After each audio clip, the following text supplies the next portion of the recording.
What is up, everybody? Welcome to the final episode, episode 12 of the 2021 Duels. I am Delthius. How's it going, everybody? I'm excited, and we've got Tosh guest casting with me today. Let me get him on the horn. Bam, bam, bam. So this is exciting. What's up, Tosh? Hey, what's up? Let me know in the chat how the levels are. I did a little testing beforehand, but we should be good. So this is going to be a lot of fun. We're going to find out who the top scoring contestant is for the spring single. Get that $5 Steam gift card. Pretty sweet. So I'm excited. We're going to start off with... Who is actually winning at the moment? Do we know? Yeah. Ooh, let me check the standings.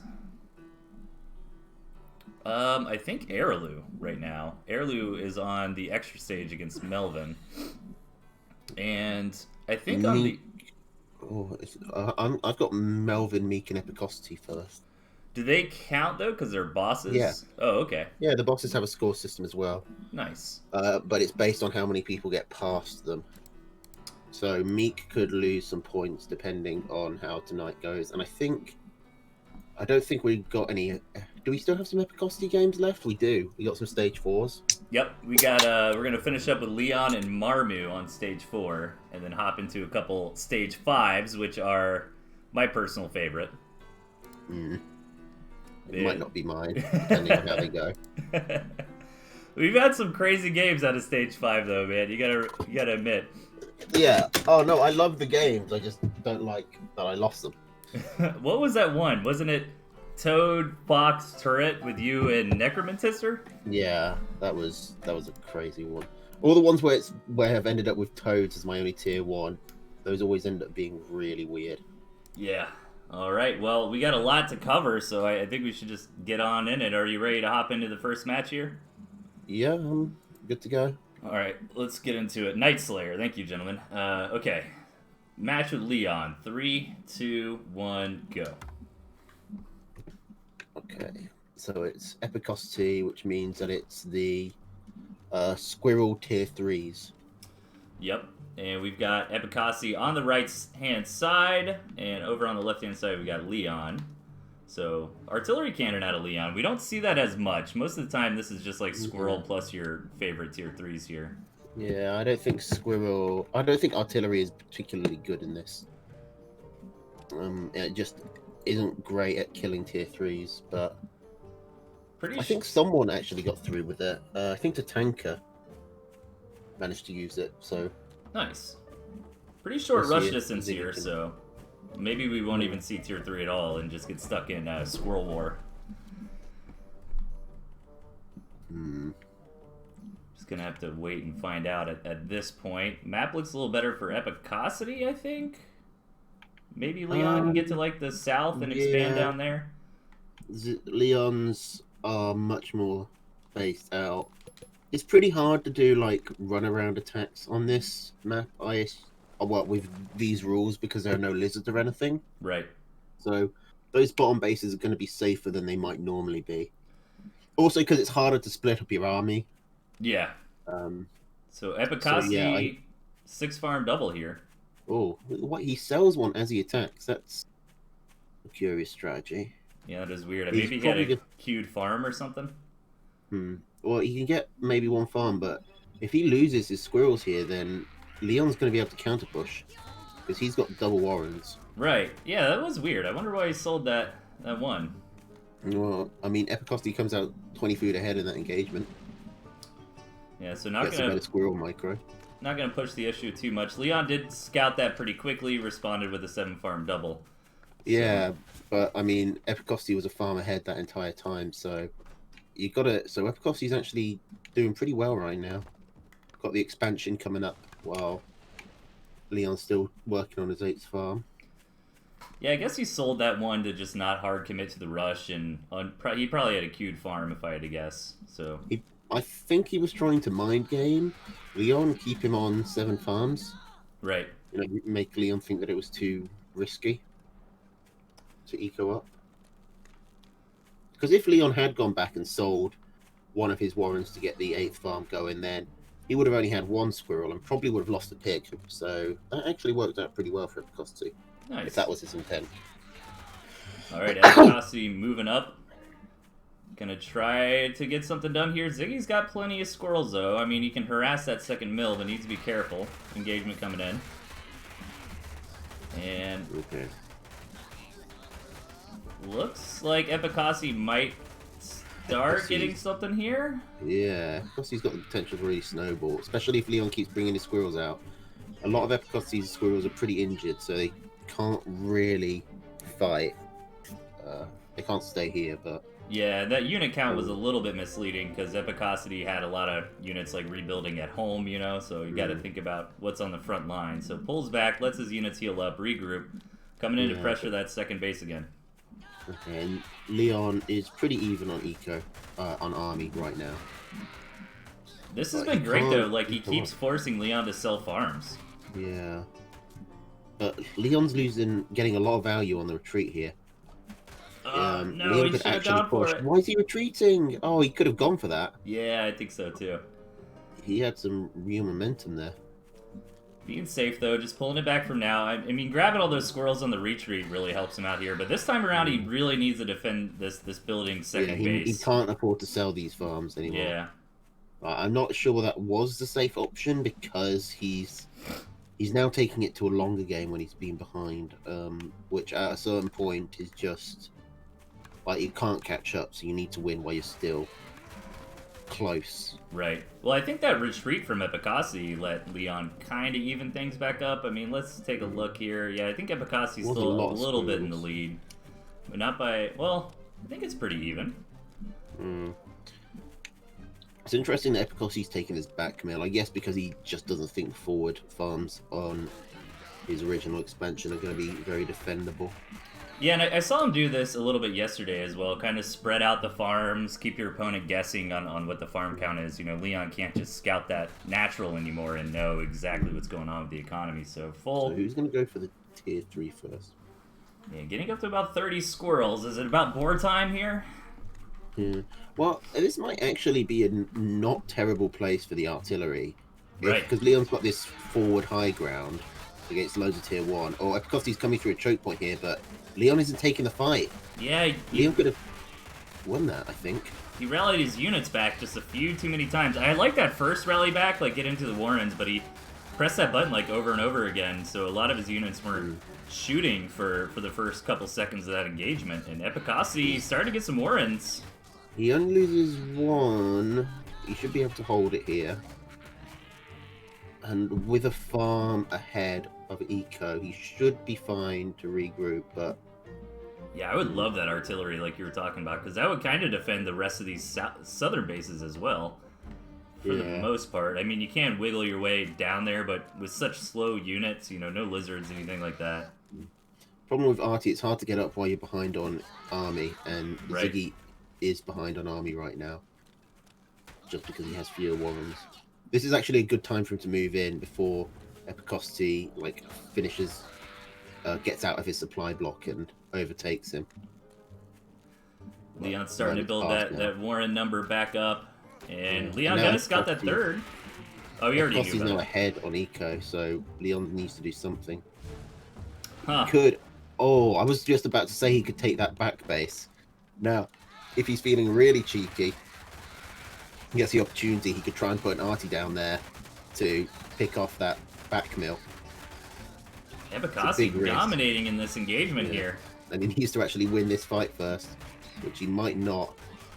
Like, there's a decent chance Epicossi just rolls over here. Yeah, he's got plenty more squirrels, and the reinforcement line is pretty short.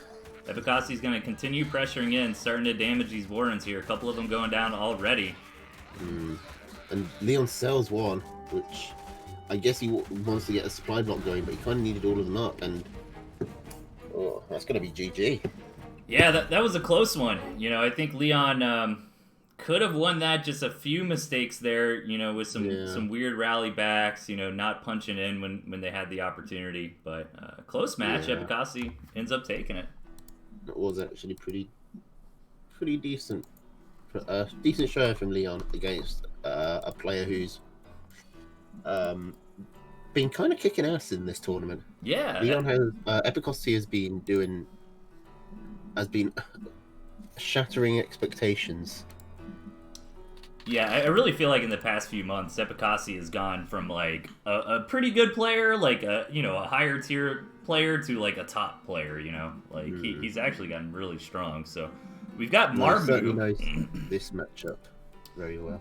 Marmu versus Epicasi coming up next. So that is it for Leon's run. Yeah, that's Leon's last life. And Marmu's on 1 life here as well against Epicasi. Let's see if he can continue on. Are you ready to hop into it? Mm-hmm. Let's do it. 3, 2, 1, go. Let me know how the levels are in the chat, by the way, if you guys can. I think they should be pretty good. In top right, we got Epicasi, the boss. Opponent on the left-hand side, Marmu. All good, says Mocha. Thank you. So we got Fox this time around. All right, yeah. Fox artillery for Marmu.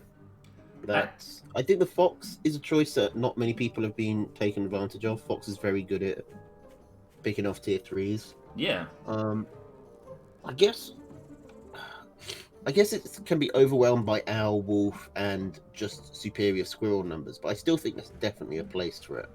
Yeah, I like the Boar Fox kind of combo, and it seems like it would be really good on this stage. And even if you're mostly against squirrels, you can sit there and micro in between engagements, pick off what you can, as long as getting the fox didn't result in the enemy just overwhelming you. I do think it's a mistake not to take a Badger, though, in a tier 3 matchup. Simply because it just decimates. It's so good against Owl, it's so good against Boar, it can handle squirrels pretty well, and it synergizes so well with the other tier 3s. Yeah. And there's no snakes or anything like that to really be a burden. Now, here's Marmu at the 6 o'clock base. Yeah. Fox is really the only hard counter to Badger allowed in this matchup. Yeah. Or maybe Wolf, I guess. Like, Wolf Buff Squirrels could maybe do it. But yeah, I wouldn't consider that a hard counter, though. Yeah, I would agree Fox would be the best choice. So 6 o'clock base for Marmu. Anyway, I like the ninja base for Marmu. I wonder if he's going to be able to hide it effectively. Epicasi's scouting around. Should notice a little bit of food missing, but not a lot. If Marmu just takes this mill, like his natural expansion as a decoy mill, then Epicasi will probably fall for it. Yeah, that's really smart.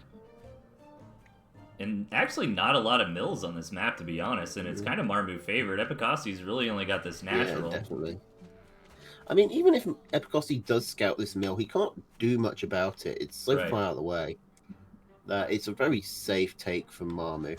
But obviously, you don't want your opponent to scout it for as long as possible. What I envision happening is Epicasi doesn't scout it, and then later on in the game, since he knows it's down there, he's already found it, and then he goes down there to try to get it, and he's like, crap. Oh, nope, he's going to scout it right now. Yeah, he's going there now. Good due diligence here from Epicasi, checking around. At first, I think he was a bit suspicious of a fast tier 3 when money was missing, because he kind of looked in the nooks and crannies of the base. Yeah, that makes sense. That's probably something that...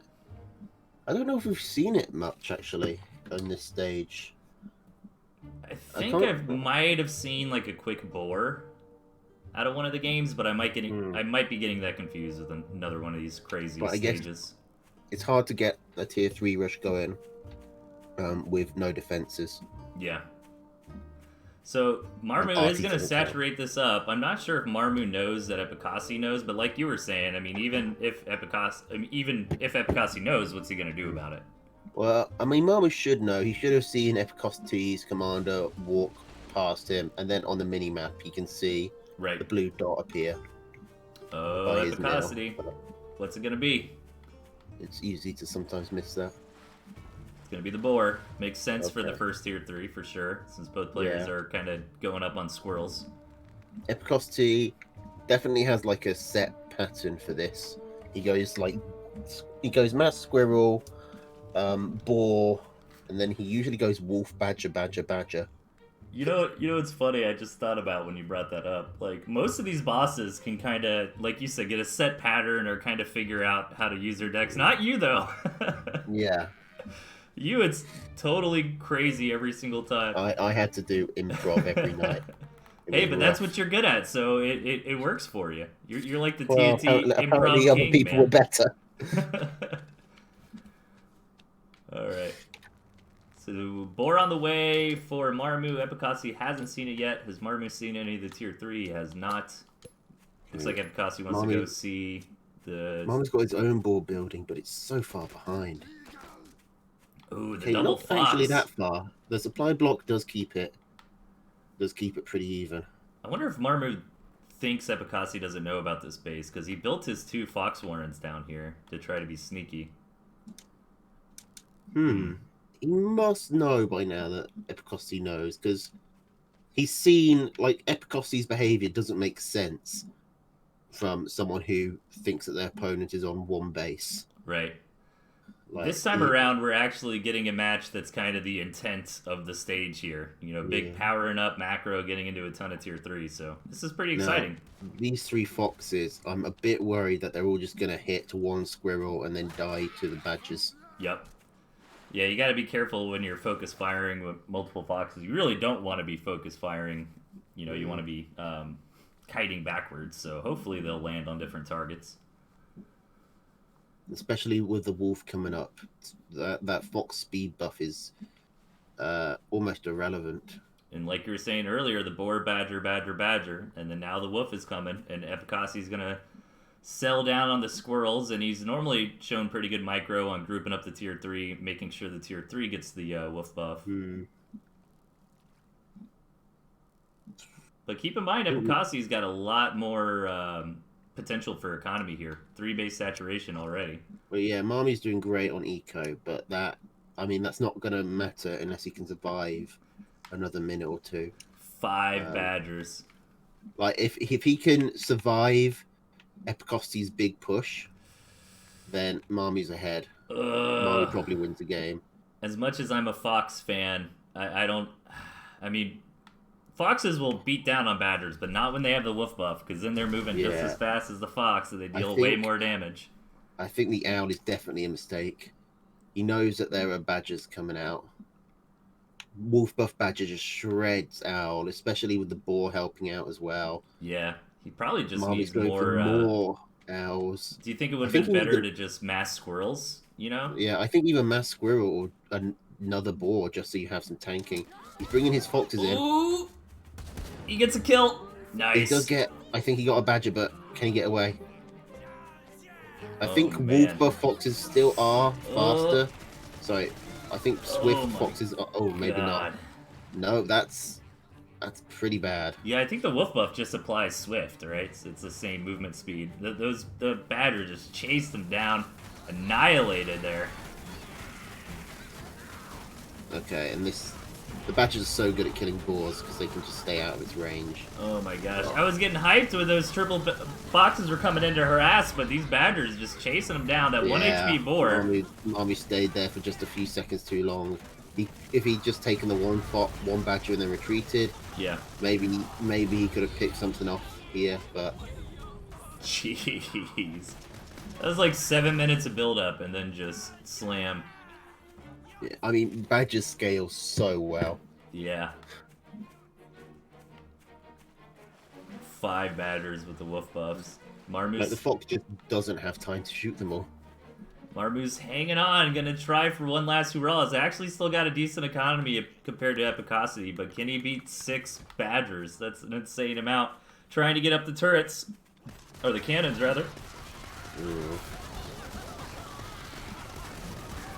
Alright, 1 badger. Only 1 fox remaining, though. Yeah. Oh, 2 foxes, actually. Oh, man. Okay. No, there's still another badger. Whoopsie. If those artillery cannons were out in time, I think Marmu might have held there. It would have been a lot closer anyways. He would have lost the eco, so it would have been at least... Well, it would have definitely been better than dying. Yeah. Alright. That was a fun game, nice and quick, but Marmu getting eliminated at Epicosity as well. And now I can reveal... But I saw the stage 5 games and for Leon and Marmu, and I was like, I don't remember playing either of them. So I kind of had a sense of how that might have worked out. Yeah, these are all dummy replays, gentlemen, thinking of everything. Just want to make sure y'all didn't have any spoilers coming into this. So we're on stage 6, and Zen still with 4 lives here. Sensage is another play. I would not have put money on Sensage getting all the way up here to 4 lives. Oh, for sure. That's not a diss on Sedge. It's like no one else has managed it. Yeah. Like players like Aralu Right. and Tatanka didn't manage it. It's a tricky feat. So this is stage 6 here against Meek. Mm-hmm. And let's see if Zen can make it through. And you remember, you got to win twice here. And you can't use the same unit twice. And only tier 3 you can use as Badger. Yeah. All right. Is it possible for them to run out of units?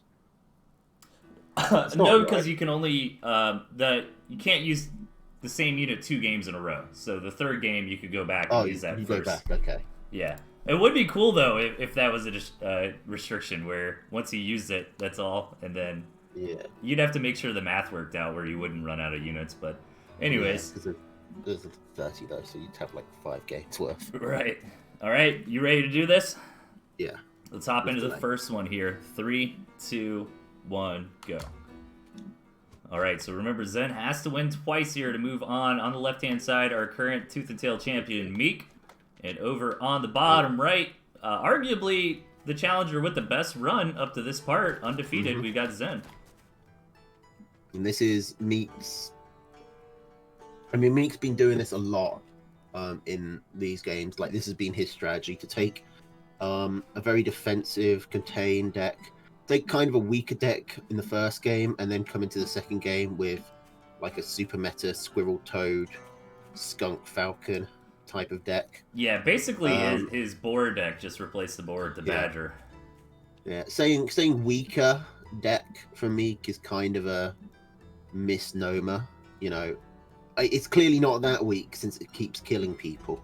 Right. It's kind of a roll of the dice kind of deck. You know, you're hoping for some good map gen where you can throw down the defense to protect your own bases and threaten your opponents. You can always rely on the lizards if things don't quite work out. Just mass lizards This is what Meek wants. Meek wants this proxy mill garbage. He might have actually been better off going for the one slightly off to the side, and hoping, because that would be less likely for Sensage to scout. Yeah. Well, just fakes it, trying to get an overreaction out of Zen, but trying to get an overreaction out of your opponent can be a double-edged sword, because that means they get warrens before you do. So Zen's gonna see if he can make it there. Especially with lizards against squirrels, tempo matters a lot, because lizards just can't defend. Like, squirrels can defend like when they're down a unit or two. Lizards can't. Right. They have to be even. Meek going for the ninja base, but Zen scouts it immediately. Yeah, but he doesn't sell it. He sticks with it. But I guess because he's got lizards, he's got pretty good map control. Sensage is going to find it hard to get over there. Yeah, he can throw down a couple turrets to like slow down the enemy while he gets over there, you know, with the lizards. Some quick snakes out of Zen here. This is actually not a bad map for... I mean, it's technically a better map for Sensage because he's got more mills closer to him, but it's still pretty good for Meek because he's got this really nice defensive position with 3 mills, plus the one at the side that, as long as he keeps map control, he's going to have, and he should have map control with lizards and this much defense. Right. And can definitely start setting down some of that defensive walls here and threaten these bases on the high ground that Zen will try to be taking a little bit later on. No second base yet for Zen. Probably going for it now. Yeah, it looks like he's going for the cabin. Or is he trying to bring it over for the... Yeah, he's just going to go harass with the snake. This snake is probably going to get picked off by the lizards, though, if Meek reacts quickly. Yeah, should get the job done, but I think Zen was thinking a counterattack would come in. Yeah. Okay, well, Sensage actually put his snake on the further side, so it got an extra shot in, and that might actually matter. It does. That's 1 tier 2 for a empty mill. I think that's probably a fair trade. Yeah, that's 60 alright. food for 60 food. Okay, so Zen has opted for the safe expansion here. Now kind of has a better idea what's going on. Sees the turrets and balloons. Knows Meek is doing that pile style kind of deck.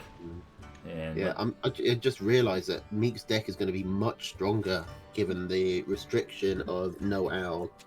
Like, a defense's decks are kind of weak at the moment because you run into owls in at least half your games, but that's not an issue here. So it's going to be even stronger than usual, and Meek already gets quite a lot of work done with him, simply because he knows he's so good at base racing with lizards. All right, Zen cannot let Meek get this position established. He knows that the defense is there. But he's not. He's letting Meek get set up. This is it's so many mines. Disastrous. Sensei shouldn't have run in there. He needed to go straight back and rally his units. Yeah, I agree. He should win a straight fight with Squirrel Toad against even numbers of lizards. Ooh, he needs to go now. I don't think he knows about all these mines, though. He must do. He saw them being put down. There's so many mines on the map. There's a ridiculous amount of mines. The artillery's coming. This is the chokeholds. Sensei is on a timer. He's got to get it going, and then Meek is going to go around for the counterattack, try to buy time for that artillery cannon to get up. If that artillery comes up, it's so bad. Oh my gosh, and it's right on that base, too? Oh, man. Oh, Sensei is about to lose 8 farms. Oh my gosh, that balloon's already sniping some pigs here. That artillery cannon will destroy that entire mill. Oh man, I think... He's got enough squirrels to leave here. He could just take his toads over and pop the arty with it. So Meek is still no actual second base with like mining units on it. And right when Zen tries to go hit that... He's opening himself up to the base race. Here comes Meek to finish this mill off. This base is already gone. Sensei needs to protect the other bases, which now means he's got a good opportunity to pick off all of these lizards. Oh my gosh, but those lizards are getting protected by the cannon! He's walking into the RT. He needs to just stop rallying all his units at once. This is hilarious. Dude, I didn't even think of getting in that back pocket. That's so funny. He needs to leave his toads by the base, take his squirrels round, or vice versa. Like, he needs to stop rallying all. Like, that's the simple solution here. Zen will get some courtesy lizards there from Meek moving around, but now Meek can go home. He can sell these warrens to save these lizards, essentially. I mean, on paper, Sensei is actually ahead on eco. In practice, Meek is just going to eco up immediately once he sells, because he's got so much defense that he doesn't need lizards to defend. Gosh, that was so cool from Meek. I didn't even think about getting the lizards back in that pocket, and then I figured when he came in, I was like, all right, he's gonna get a lot of damage done, but lose all the lizards. But yeah, I thought those lizards were done for. That was hilariously awesome. Big brain Meek. Okay, so the dust is settling here, but Meek with all the map control. I like how he's kind of not overdoing it with defense. You know, just a little bit here and there. Lots of mines still. Sensei should really sell the skunks there. They're not doing anything against lizards and defenses. Yeah. Yeah, if you get up to a couple sets of skunks, it can do alright against lizards, but yeah, just a single set's not... I think he'd rather have the snakes. Slam it all down into eco. Yeah. Bring the squirrels here, focus the arty. Oh, it's too late. The lizards are coming in. Because the snakes here would let him... The snakes here would let him kind of deal with this defense a bit, you know, poke it down. Oh, the lizards are going to get this mill. Simply because skunks are too slow to kill. Gosh, that artillery is still there.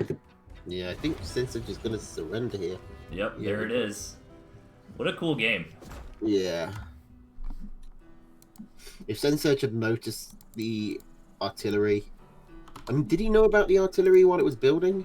I don't think he did. That was his moment to move in. Honestly, I think it's what you touched on previously, where he saw Meek trying to set up that position. At that point, he already knew Meek had a defense deck. He saw the turrets, he saw the balloons, he saw the mines going down, but he moved his commander all the way in and died. He needed to retreat, rally his units, because I think right then and there he could have stopped Meek from getting set up. Yeah, I think that was his moment.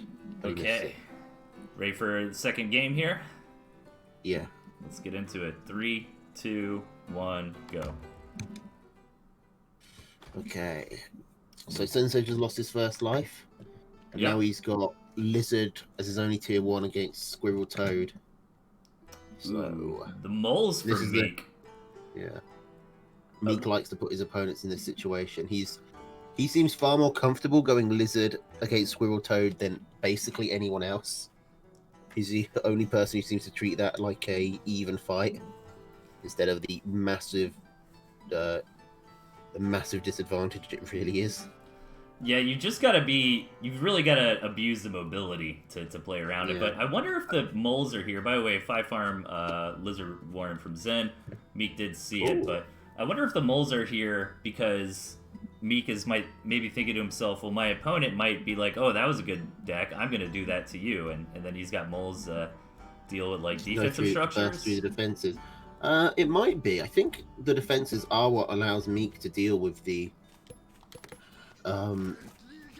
to even up that disadvantage from having lizard only against squirrel toad, because it allows him the opportunity to get space races, and it means he doesn't have to engage on every army. He can hang back and pick his moments. Or maybe he's just got the moles as like a budget lizard, you know, to where he can still try to make some like outplays, like build some mole warrens over on the side, attack something that's vulnerable. We'll see if the moles win it if they come out. So early game, a little bit of mind games, and sold off that warren, forced out some wire from Meek, but kind of no harm, no foul there. Second base already up and running for Zen. Meanwhile, Meek just building warrens. He's behind on the all-important tempo. Don't think by enough for Meek to attack, but there is a road. It's not a huge rush distance. It's possible Meek could try and attack.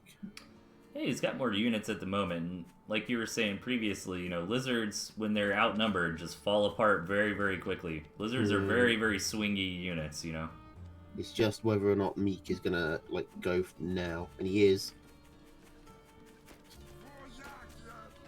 Because he needs to get over to the other side of the map before the lizards will build. He does pick off 2 mines, so that's 40 food right there. Here come the moles. Now he's got the toads, he's got the moles coming up. Dang, look at that. Finding another mine there. Sensage needs to take his units. I don't know what Sensage does here. He's in a real bad position. The turrets are a good idea. I wish you would have gotten some more up faster. Just one turret's not going to be enough. Oh, he can't go straight in like that. Okay, the toads are dead. You got to go now. But there's so few lizards. Like, the damage has kind of already been done. Yeah, Meek loses a commander there, but doesn't even matter. There's enough units left over. 3 pigs dead, couple warrens, massive damage here. Yeah, Sensage. I mean, Sensage doesn't even have an easy base to try and force a base race on. There's only one way really into Meek's base, and that's the way Meek's coming out.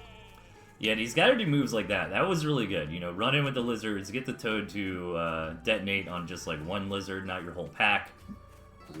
But you got to be careful. The whole time you try to do that, the squirrels are shooting at you. He's gonna box himself in here. Yeah, there is a way around. Yeah. Just don't think he knows. He just doesn't know about it.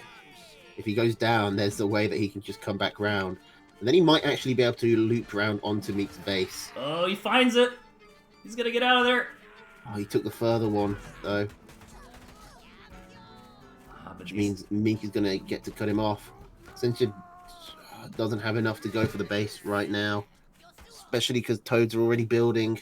Yeah, Meek grabbed that mill, by the way, while the whole ring around the rosy was going down. Yeah, he can't. Like, Meek knows all of the base racing tricks. It's pretty hard to slip one by on him. Going for the farms is a interesting strat. It does technically make the economies even, but... Get some damage done, but loses his entire army in the process. Yeah. Meek probably just wins with this counterattack. Yeah, Meek already had all his infrastructure up, so he doesn't need the economy as much right now. He doesn't need to rebuild an army. So this will be a quick match too, but keep in mind Zen does have 4 total lives, so he's got 2 more chances here. This is going to put it down pretty much into a best of 3 from here. Now he gets... You can't skip this Meek like you can the other bosses, can you? Oh yeah, I don't think so. I think Gentleman's in the chat. You can't skip. Yeah, he says best. Gentleman says best of 3 as well. So yeah, I'm thinking about that, right? Skipped. Yep. Okay, so yeah, so now we're pretty much in a best of 3 scenario. Zen has got to figure it out against our current champion Meek. Well, best of 5. Well, it's first of 2 wins from here, so best of 3, right? I think. Well, no, because it's Well, okay, right. So it's a best of 3 from now. Right, exactly. Yeah, yeah. So, okay, let's see it. Game number 3. Are you ready? Yeah. Let's do it. 3, 2, 1, go. But hey, you know, all that hard work that Zen's been putting in, you know, being undefeated in every other match is paying off now. Yeah, it's got him a safety net. Yeah, he kind of had a couple do-overs. And we got Badger from both sides. We got Meek on the right. We got Zen on the left.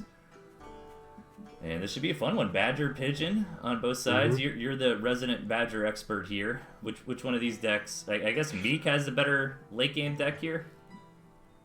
Oh yeah, Falcons and Cams definitely go better than Ferrets and Skunks. I actually think Squirrels work better with Badger than Lizards do, because the Lizards tend to overrun it, and you can't hang back with your Badger and try and build up Rev. Yeah. With Lizards, but it's a pretty thin difference, and the Lizards have their own advantages. Right. Mainly that they just do. They're better against the Snakes and the Falcons that counter the Badger. They can catch up to Foxes easier. Of course, that's not an issue in this matchup.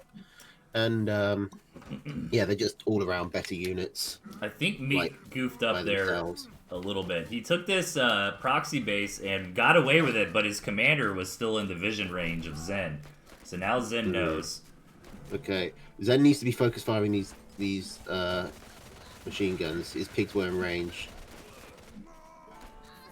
This is a problem. Okay, that machine gun isn't in range of the pig at the moment, but it is when the pig moves over. Sensei should maybe just ignore this and go for his opponent's base, which is what he's doing. This is good. If he's got enough, he just needs to focus fire that. Don't let that mill go up. Don't let that machine gun go up. All right, and then get this pig. Get 2 farms. Oh, Zed! Come on, Zed! Yeah, this is looking good for Zed. Focus fire the lizard, then focus fire the pig. 6 squirrels, come on! Oh, is this Zen's first win? Lizards aren't good when they're behind in tempo. Nope. This is Zen's got all the momentum here. He made the right choice by not getting distracted with that mill. A lot of players would. They have to get rid of that, but really they don't. What they need to do is win the game. There we go. Smart decision making from Zed, knowing, you know what, if Meek is doing all this shenanigans in my base, he's got nothing at home. Takes the units on over. And now Zen is 1 match away from beating Meek. You ready to hop into game number 4 here? Yep. Let's do this. 3, 2, 1, go. I do want to reiterate again, like when Meek took that hidden base, his commander was standing in the vision, but the base itself wasn't in vision of Zen. And I think he goofed up a little bit there. He could have been a slightly sneakier. I don't know if it would have mattered. Well, I think maybe that was a goof. Maybe he just wasn't actually trying to commit to it, but then didn't get the sell off in time. Right. It does seem weird, because it is a very vulnerable position he left himself in. And then his commander died, so I guess he wasn't able to sell the machine guns at his hidden quote-unquote base to spend that money on his own defenses at home, which maybe would have let him come out ahead. It was an odd play by Meek, and I think it was just a mistake, but which part exactly was a mistake is up for debate. Zen with a 5-farm single here tries something, but this cabin in the middle of the road actually really shutting that down. He tried to wiggle his first lizard around it, but he can get through, but the cabin is going to shoot all the reinforcements. Exactly. Like, he tried to micro the first one around it, but the reinforcements coming in, and every little point of damage matters, so. Alright, this map looking fairly fine for both sides, I would say. You know, probably a little better for Meek, but Zen's got pretty easy access to 3 bases, a reasonable 4th. I'd like to see the artillery coming out. Not sure. It might actually do alright. Meek does have Toad, Mole, the Falcons, and the Snakes. So he's definitely got answers for it. It's not an insta-win, but... Double tier 2 for Meek here. I mean, that's actually... If he gets an arty, like, behind this campfire, it's going to be difficult for Meek to take. And it defends 4 5 mils. Yeah, and even You can threatens start Meek's expanding base. from that. You talk about up Like on this little high ground here? Yeah, Oh, that that'd could be actually so be cool. this could actually be a very nice map for an artillery. Okay, Zen knows Meek went for very greedy double tier 2 opening. Decides to respond with double tier 2 of their own, plus some lizards. I think they should have, like, I think the right response if you see your opponent double tier 2, do you just slam down a bunch of farms? Like, what do you think? Well, I think with lizards, you're fine to just hold with like 6 lizards and go for defenses. Farms. If it was, because really the only tier 2 that worries lizards in the early game is chameleons. Yeah. And even then, they're not as much of a threat when you've got 7 or when you've got some pigs backing you up, because that damage does add up quicker than you'd think. All right, this is me with some wishful thinking here, but how cool would it be if Zen like built some falcons next to this like festival down here on the west side, and then rallied them over to this base? You know, total esports move. Yeah, I mean, he could theoretically. I mean, he doesn't need to do that. He can just rally his falcons down and then rally them across.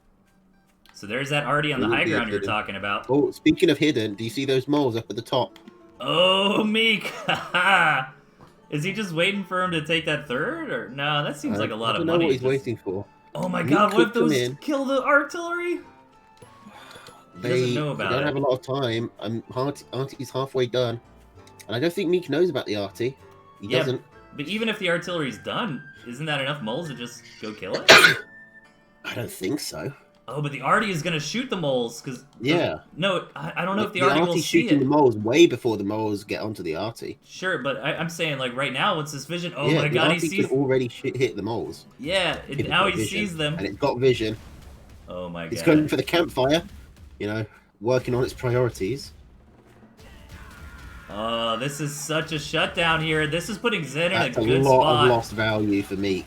That is huge. And Meek can't even get over there to sell those wards off? Yeah, I mean, that's, what, 180 food plus of 3 moles each. That's, what, 180 60, other. So 120, 360 food. Yeah. At least. Because I don't know if the 5 food you get from moles doesn't matter if they're destroyed, because it just comes out of the 60 food that the ward costs anyway. Yeah, that was 360 food. Cool. And Sensage has a really strong defensive position now. He can go for more eco. He can go for another arty. He can basically just go for whatever he wants. I am hyped, and the scoreboard isn't really well set up for this, but keep in mind Zen has already won a single match against Meek. He just needs one more. And Zen is in a phenomenal spot this game, but Meek, our TNT champion, he's not defeated yet. Yeah, and Meek does have the toads, so if you can get a really good toad connection on these lizards, then the squirrels can easily punch through the falcon snake combo. I was wondering if Meek was on the cams. The cams come in, take a lot of hits, but the lizards can get around now. But all these the lizards were maybe a bit slow. Okay, the skunks are the only ones left, and they can't do anything about the artillery. The artillery manages to carry that defense for Sen, and I think at this point Sensei should have it. Maybe Meek can get one more salt up. Zen dominating that fight. I saw Meek looked like he was thinking about squeezing through this little low ground here to avoid fighting under the Artie, but if he did that, he'd have been all in without a way to really get out of that. So tries to take the fight underneath the artillery cannon and gets slaughtered there. Zen ready to apply the pressure. There's not another way into the base. He can't come round the other side. He has to come through this. The lizards get a good surround by Sensedge. The cams come in when all the units are already injured. Decent snake micro from Meek, but I don't think it's going to be enough. These snakes can work some magic, though, grabbing another falcon on the way out, so Meek does hold. Yeah, but Meek is 2 farms behind. He's got to break through the Artie. He was already behind in actual food on the map as well, because he's still taking that huge mole loss. And even though I mean, the best you can say about those last 2 fights is that Meek broke even. and that might be generous. Yeah, that last engagement was kind of even. The engagement... That might be a bit overconfident from Sensage to send all his lizards in. He does pick off some farms, but... Zen really needs to build some toads. I mean, he's got access to them. You know, all these falcons here, I don't think that's the unit he really needs at this point in the game. Okay. Meek threatened this third. Meek's got this mill. I'm always There's surprised no by toads left for Meek. Artillery range is so crazy. Yeah, which means the cams and the lizards get some good work done. I think this is it. Like, Sensage has an army, Meek doesn't. Zen cleans that up, he's pushing in, he's looking for some real damage here, starting to get on top of the Warrens, he snakes it and slowed down a little bit, attacking the mill in the back, the snakes, the falcons, all the power damage. But now we're on top of the production here, and Meek is not going to be able to re-rally a big enough army. I think this might be it, Zen. Yeah, Sensage is going through to Melvin with 2 lives left. Very cool. Does give the advantage to Melvin because Melvin has 3, but still, Melvin does have 3, doesn't he? So I know the Challenger... I need to brush up on my extra stage rules, but I know the Challenger always has 2 lives when they get to Melvin, no matter what. Like, if they have more or less, it gets reset. Yeah, Melvin always has... must be beaten 3 times. Deck size gets decreased between each round, and mandatory mirror decks. So they don't get to choose their decks. There's a selection for them.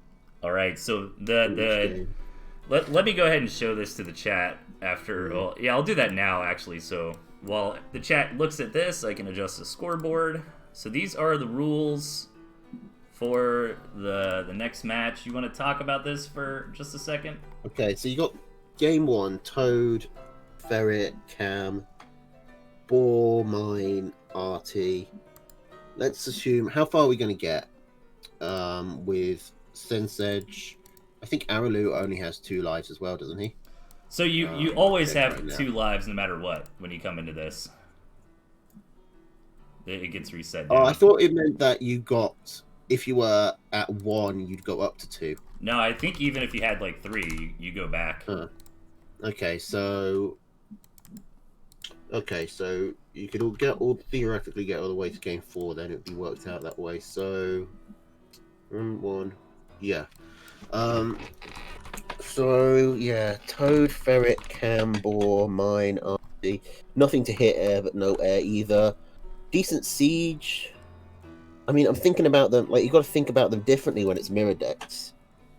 Like, you've got the Artie to do decent poking, but with the Ferrets and the Cams and the Toads, those are all great pushing units and counter siege. So I think a lot of it could come down to who has the high ground. Can we just play game 4 for every round? Toad, Ferret, Artie? I wish we could. Sounds like fun. So it's like, the longer I hope at least one of these the longer the set goes on, like the kind of the more shrunk down the comp gets here. So because if we get the Toad, Ferret, Artie, then that's an interesting rock paper scissors, because the Artie is going to beat the Toads, because it's going to take more than, like, it's going to take enough Toads to kill the artillery, that the artillery pays for itself automatically. Right. But the Ferret beats the artillery. But so if you put an Artie down, maybe they just put a Ferret down. But if they put a Ferret down, maybe you just come in with Toads and you blow up their Warrens before they get anything done. Yeah, that's going to be crazy. I think all these games are going to be really interesting. So I hope we get to game 4. I'm pretty sure that maths works out.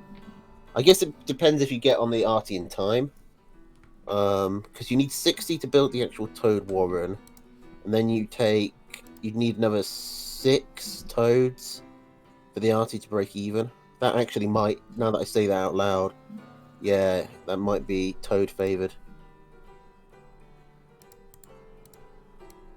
Or 5 Toads to kill an Artie, so it'd be 160 food versus 180. But if the Artie does get up, then it's going to definitely be... Then it's going to kill quite a few Toads as it comes in anyway. Okay. Well, we've got our ideas. Let us see how this pans out here. Are you ready to hop into match number 1, Marmu versus Melvin here? Are we Oh, no, I'm starting sorry. with... Stage 7 would are we be starting with Araloo. Araloo, or are we going to keep on the Sensej saga? You know what? I like that idea. Let's go to Senzej. Okay. We'll start with Zen here and see if Zen can make it all the way through. Are you ready? All right. Let's do it. Oh, wait. Did I report the last? Okay, I did. Sweet. So we've got Araloo, Zen, and Tatanka as our players that made it all the way to stage 7. The rest of these are just dummy replays.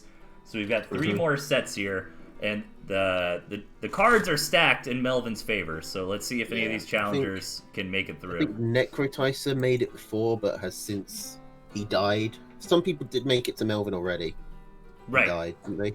No, just Night Slayer. From the looks of it. All right, you ready for Zen game 1? Yeah. Let's do it. 3, 2, 1, go. All right, spawning in the bottom, we've got the challenger Zen, and the opponent to the top left, Melvin. And Melvin having the high ground, I think matters a lot here. Oh man, look at this base, like the southeast base from Melvin. You take that, you throw an artillery down, and checkmate, nerd. It's hard to attack uphill, with you can't poke uphill with ferrets as effectively. Although actually, maybe you can, because the reason you can't normally do that is because your commander will die. Your commander has to put itself at risk. Sure. And will eventually get shot, and then your ferrets will be caught out of position. But there's not actually anything here that hits commander. So maybe it's much easier.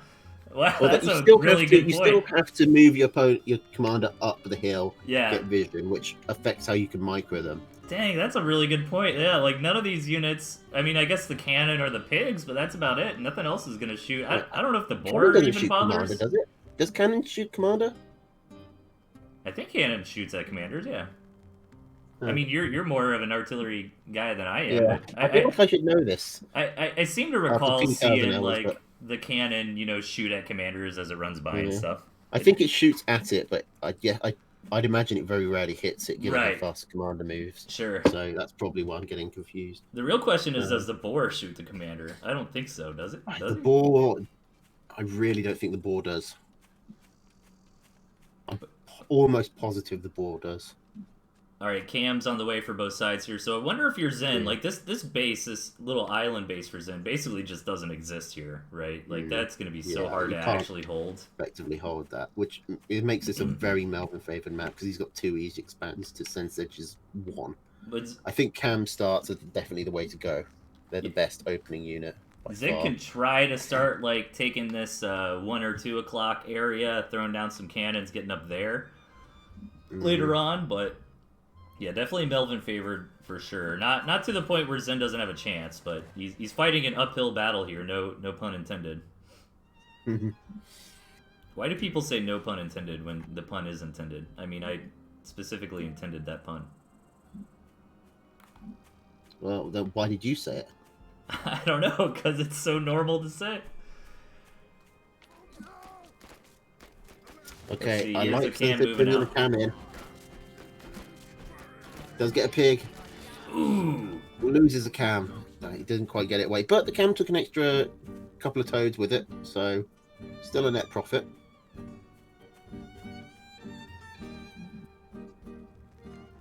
Yeah, I mean, you're always kind of happy trading a cam for a pig, even if it dies. And like you said, it did die to toad, so that's even more money for that cam. Yeah, pigs are realistically more worth like 80 than 60. Oh, and Sensej going for it again. Forces a sell at least.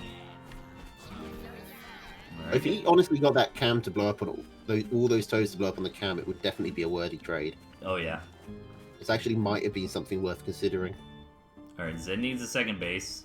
Probably just gonna oh the boar! Ooh. But Melvin's gonna scout it. No, okay, Sensej just sold it. He wants to maybe put it down after Melvin's burrowed back. Yep, he was just like, look, I'm building tier 1s and tier 2s, JK. Okay, here he goes. There's the boar. Boar versus cam isn't something we see very often. Yeah, well, boar isn't... Cam's a... Before the boar bomb, cams used to be good. at fighting at killing boars. Cams used to be good at killing boars, and they still are good at killing boars. It's just now that they can't avoid the boar bomb at all, really. So they'll definitely. So basically, the cams will always trade with the boar, which, you know, depending on how many cams you have, is sometimes not good.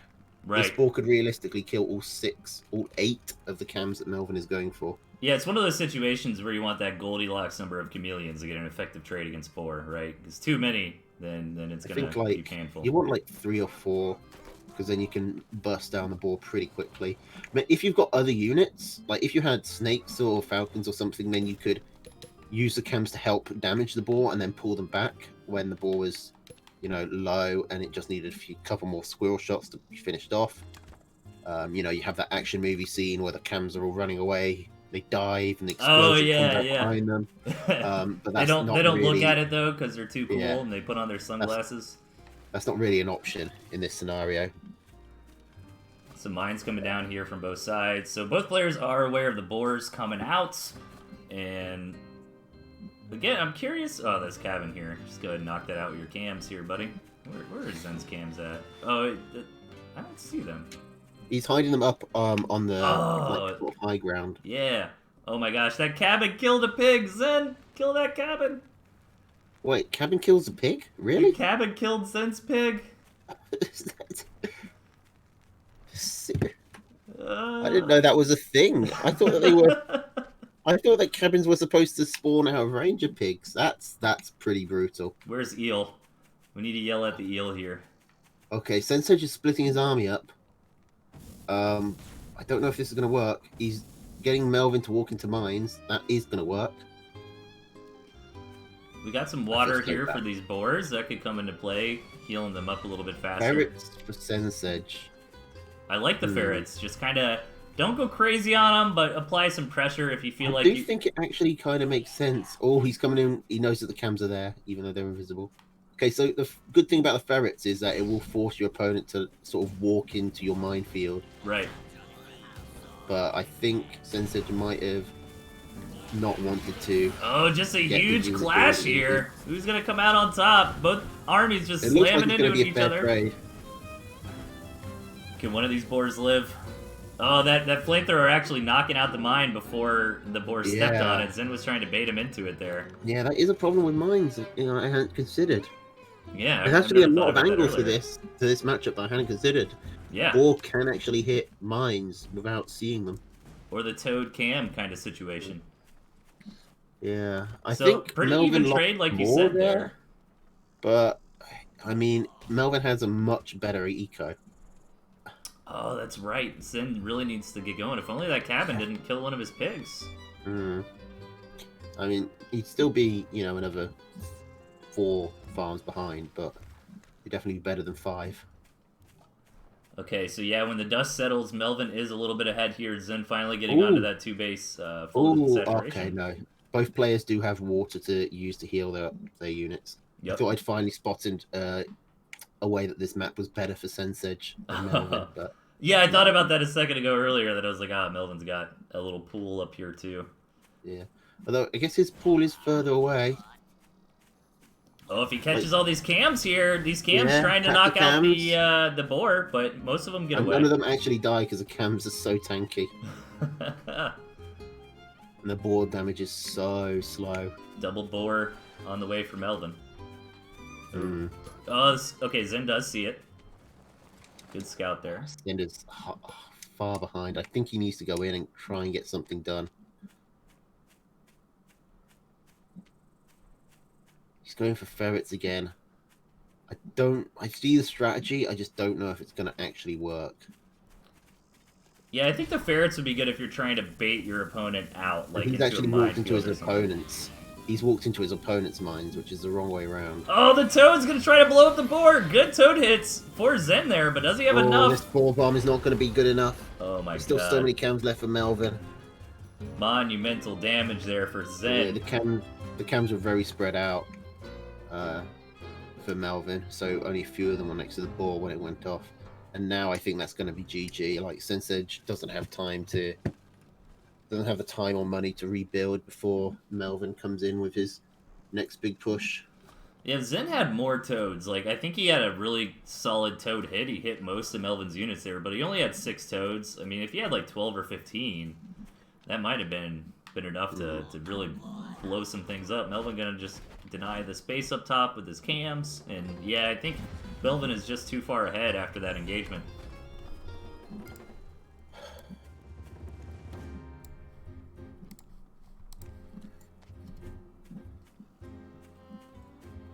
What can Zen do to win this? Do you just I guess base race is his only option.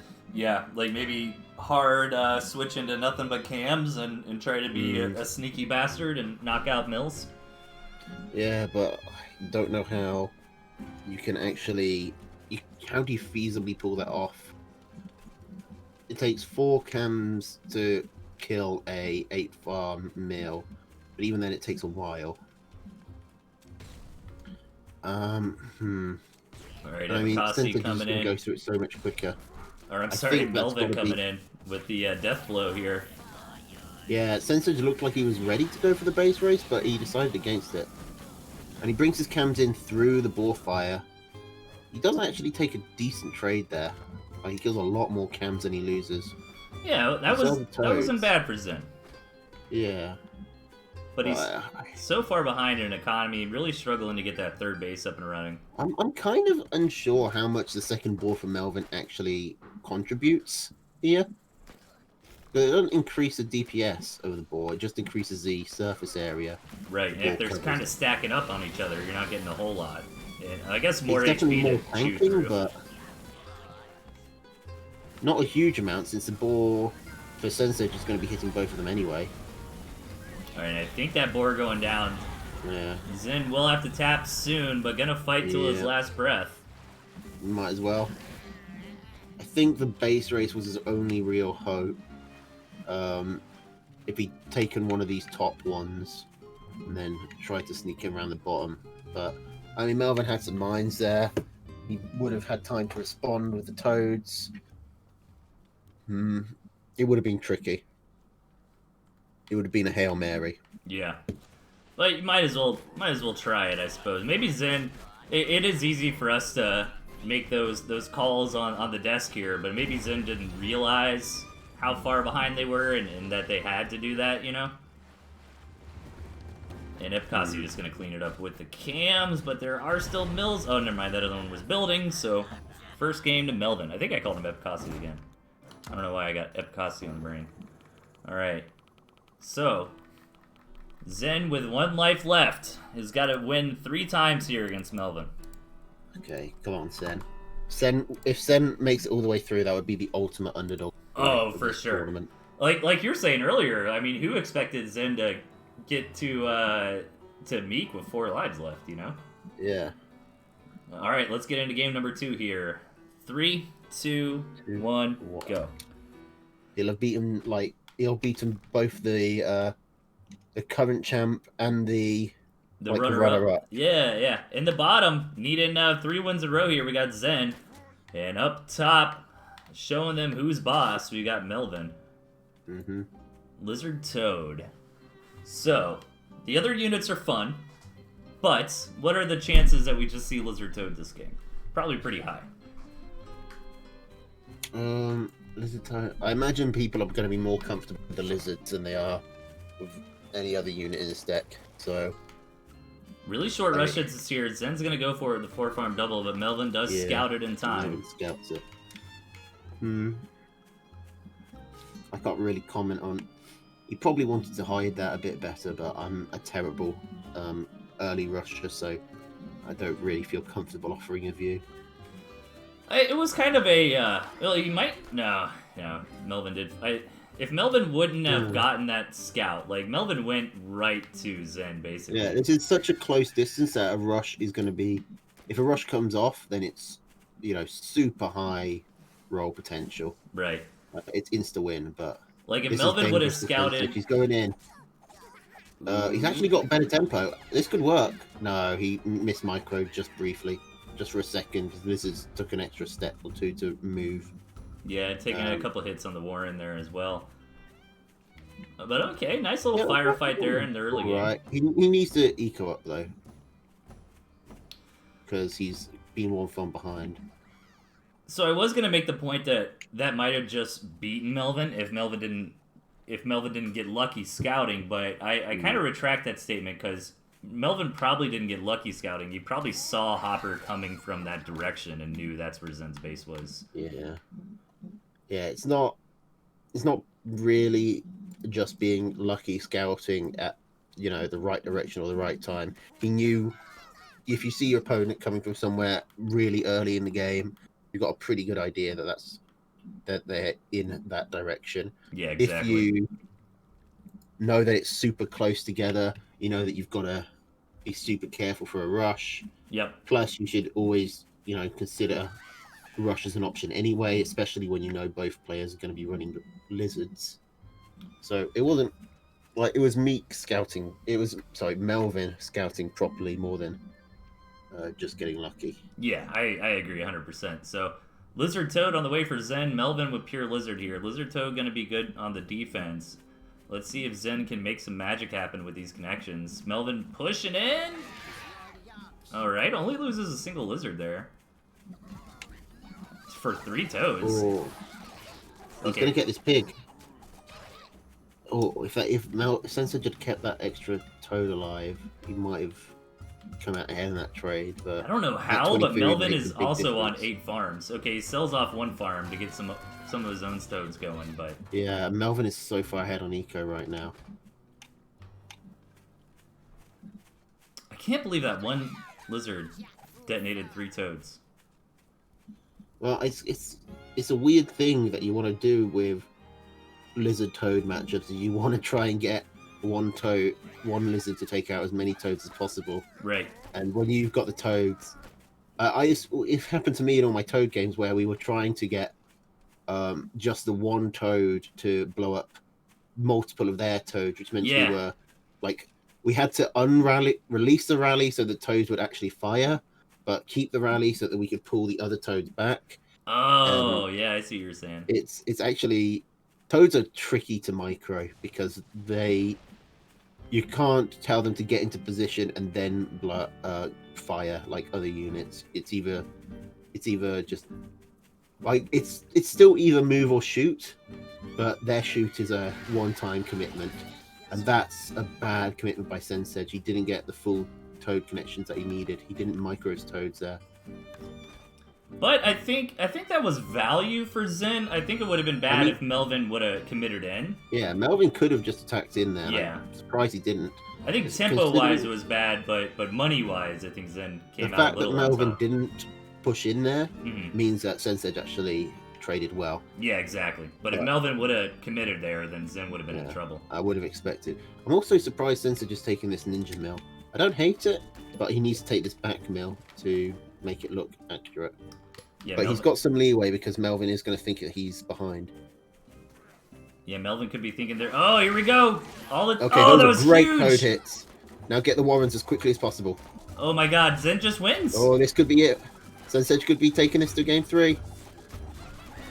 Oh, these toads, though! He runs straight into those toads, but he's still... Damage is done. Huge damage. And he can get these pigs. He can still pick off these pigs with his lizards. Yeah, he needs to keep the... He's still got tempo. He needs to get back in there. He's just running home to get out of the supply block. He needs to go. And instead of going on the... Now, to be fair, he can't tell if they're lizard warrens or toad warrens. But ideally, he should have avoided the warrens. He knows they're toad warrens because the toads came out. So he knows that they're still toad warrens up. Yeah, exactly. He knows now, but he wouldn't have known before the toad spawn. Lots of toads here from Zen. Yeah, I think this is it. I think he's got it. Yeah. Melvin can't really afford to be sending him these toads. Oh my god, Melvin. How did Sensej not get that last pig? How did Sensej not got this pig on the first mill?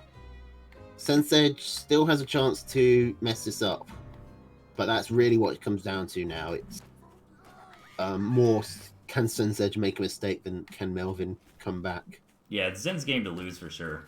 But I think he can do this. He needs to be careful. Just Melvin. If he gets up to full army, gets up to his full toad count, sends them in. Even grab another farm there. Yeah. I wouldn't even hate to see him sell down to 3 toads and build more lizards. Yeah, honestly, like having the extra 3 toads at this point doesn't help much. Mm-hmm. Okay, here we go. Zen looking for the nail in the coffin here. Melvin could still make something happen with his 3 toads. This is just a part where micro can matter a huge amount, and Melvin does have the best micro so far. The cards are stacked in Zen's favor. I mean, he's got the better economy. He doesn't want to wait too long, though. You give a player like Melvin too much breathing room. Yeah, but he does have a better eco while this is all going, so he will be pulling further and further ahead. Melvin now aware of the ninja base.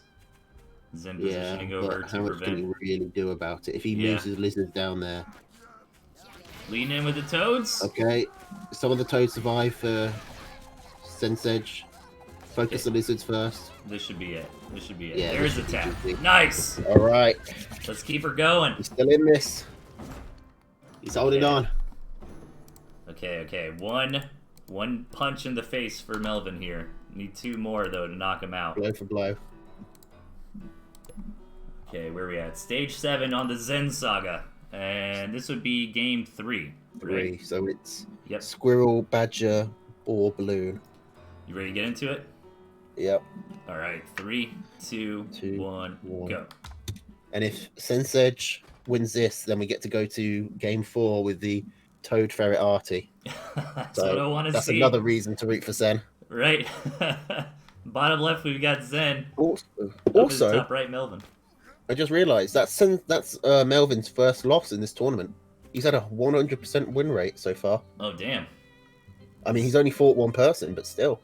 Dude, Zen on fire, man. Yeah, Zen, I mean, Epicosity, I think, has surprised us in the last couple events, but I think it's known by now, like, Epicosity's a top-tier player, right? He kind of leveled up, recently. But Zen, as you were mentioning earlier, nobody expected Zen to be doing this well. Epicosity has been around for a lot longer than Sense Edge as well. Epicosity's been around, basically... higher ranked on ladder and stuff. Since the beginning, like us. I mean, I remember... Yeah, Epicosity was a surprise, but not as big a surprise as Sense Edge is turning out to be. Yeah, that makes sense, because Epicosity has been around forever, has been playing for a while, so it's like eventually you keep pumping, you're going to get there. It feels like such a backhanded insult, backhanded compliment. Wow, I never expected you to play this well. Right? Yeah, it's like, oh, you're a lot less fat than I thought you'd be. Like, thank you. Oh my gosh. But they have been playing really well. All right, we got a quick mill from both sides here, following an ape farm double, and we got to see razor dongers for Zen in chat, man, because we want to see that last game. What was it? Toad Ferret Artie, right? Yeah, Toad Ferret Artie. That is just fun. Explosive rock paper scissors. I kind of like that to be the last game, because it is really weird. No matter how good you are, like no one's prepped this. No one's prepped that. Dude, if you're sitting there practicing your Toad Ferret Artie for that match, like, dude, you deserve the win. Yeah, you've got some diligence, my man. If you practiced, I don't think Melvin would have practiced it, and he's the only one who would possibly come up against it. Yeah. Well, I guess you could run into it with my. You could random into it, but that's a pretty slim chance. Okay, so Zen shooting up on farms here a little bit. Melvin does scout this. Ooh, that's pretty hard on farms. As Zen said, scouted this cell into extra squirrels. He hasn't. He's going for a tier 3. Melvin's going to have a big opportunity to push in. I don't want this to series to end with just a big squirrel push. Not like this. He's going for the ball. Yeah, Zen has been duped. He went in earlier and scouted 4 farms from Melvin, which got sold into squirrels here. Zen is so far behind on tempo. Oh man, and that's the kind of thing, though. I mean, that's what Tooth and Tail is all about. No, where's he going? Where's he going? He needs to defend. He needs to use the meal tanking while he's got it. Out of position as the attack comes in was Zen's commander here, and Melvin gonna deny us the Toad Ferret Artie game with the Melvin, squirrel. Why are you being boring? Can I get some Dan's games in the chat? This feels bad.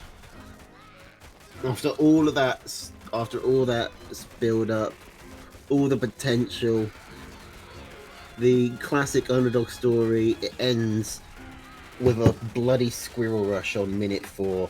But, you know, it is a very tooth and tail way to win, I guess. That's what it's all about. He totally red herringed his opponent.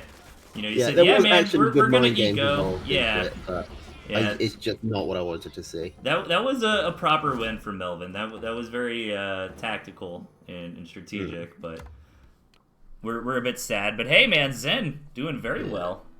I had a game, I think you might have casted it, where it was Squirrel v Squirrel only against a tanker. I refer to that as the purest form of Tooth and Tail. Games like that are why. I think that's a true statement. All right, speaking to talk, we want to get into his matches next, or? Sure. All right, let me reset the scoreboard here. I'm gonna give me a second. I'll be right back. Yeah, you know what? We'll kick it to a 1-minute break. Let us casters stretch our legs, grab a drink, that kind of thing. I'll just get the scoreboard ready. Oh, sorry. I just had to go turn the fan on. It was unbearably hot. We're going through a heat wave, and let's take Let's take a 1-minute break, and we'll come back and hit Tatanka. I got it all ready to roll for us. So be right back, everybody.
Okay, let's hop back into this. Are you there, Tosh? I think Tosh is AFK at the moment, so I will just ramble on until he gets back. We've got Tatanka versus Melvin Fro, and then Aralu versus Melvin Fro coming up after that. Tandor Draco's 2v2 tournament, the signups just closed. That's going to get underway very, very shortly. I think he's looking for casters. Actually, the first games are out for that. Like, nice. You know who your matchups are. Nice. Yeah. The announcements to get going for the first round are up and running. So that's going to be a lot of fun. Premium Bo in the chat. What's up, man? Are you signed up for the 2v2? Oh, the man, the myth, the legend. Yes, the original, the OG mod. If you can tell, there's a lot more swords in the chat these days. But don't need to rely on just premium anymore. Are you ready to get into this? Tatanka versus Melvin here? Yeah. All right. Yep. Let's hop into the first one. 3, 2, 1, go. Okay. All right. Spawning on the left-hand side, we got Melvin Fro and the opponent, Tatanka. So Tatanka is one of these players that has come up and just kind of skyrocketed in skill very, very quickly. Yeah. He came out of nowhere and just jumped up to the top of the leaderboards. He's when we play the PVCs now, when he joins in, he will regularly, like semi-regularly 3-0 the likes of Meek and Melvin and myself. He's dangerous, but it's funny because he's got this like really high skill level, but he still sometimes makes these really beginner errors. Sure. So it's kind of odd.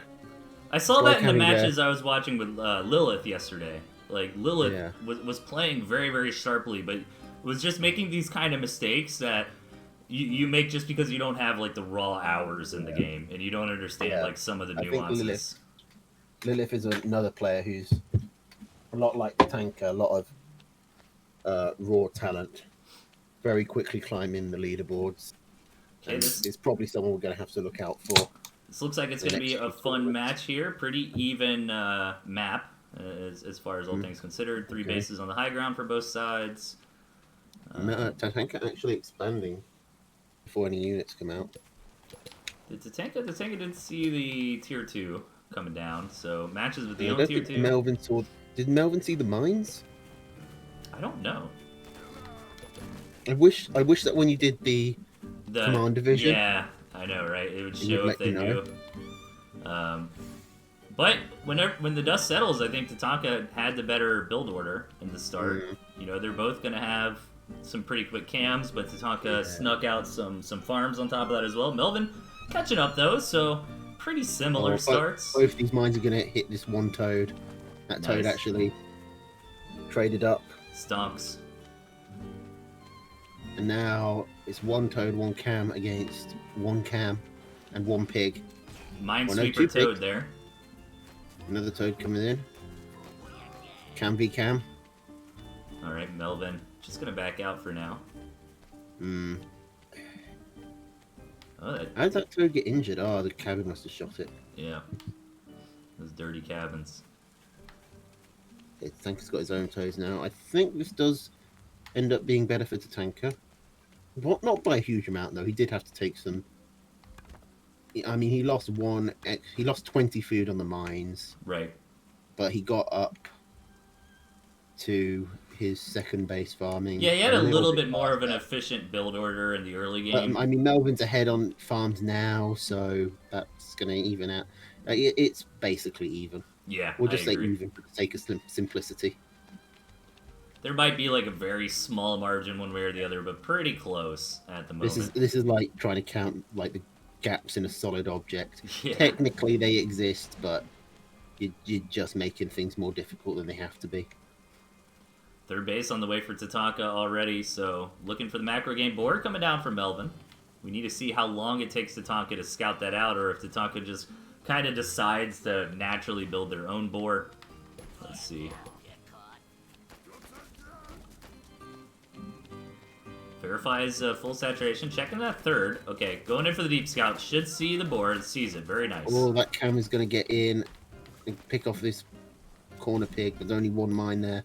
Oh, and they pick a second one out on the way out. So that means 40 food plus the pig. That's 120 food for free. It's actually pretty significant at that point. Yeah, neither cam died. Tatanka got the scouting information that they needed, but doing that deep scout allowed Melvin to get in there and get some damage done. Tatanka come in for toads for Melvin.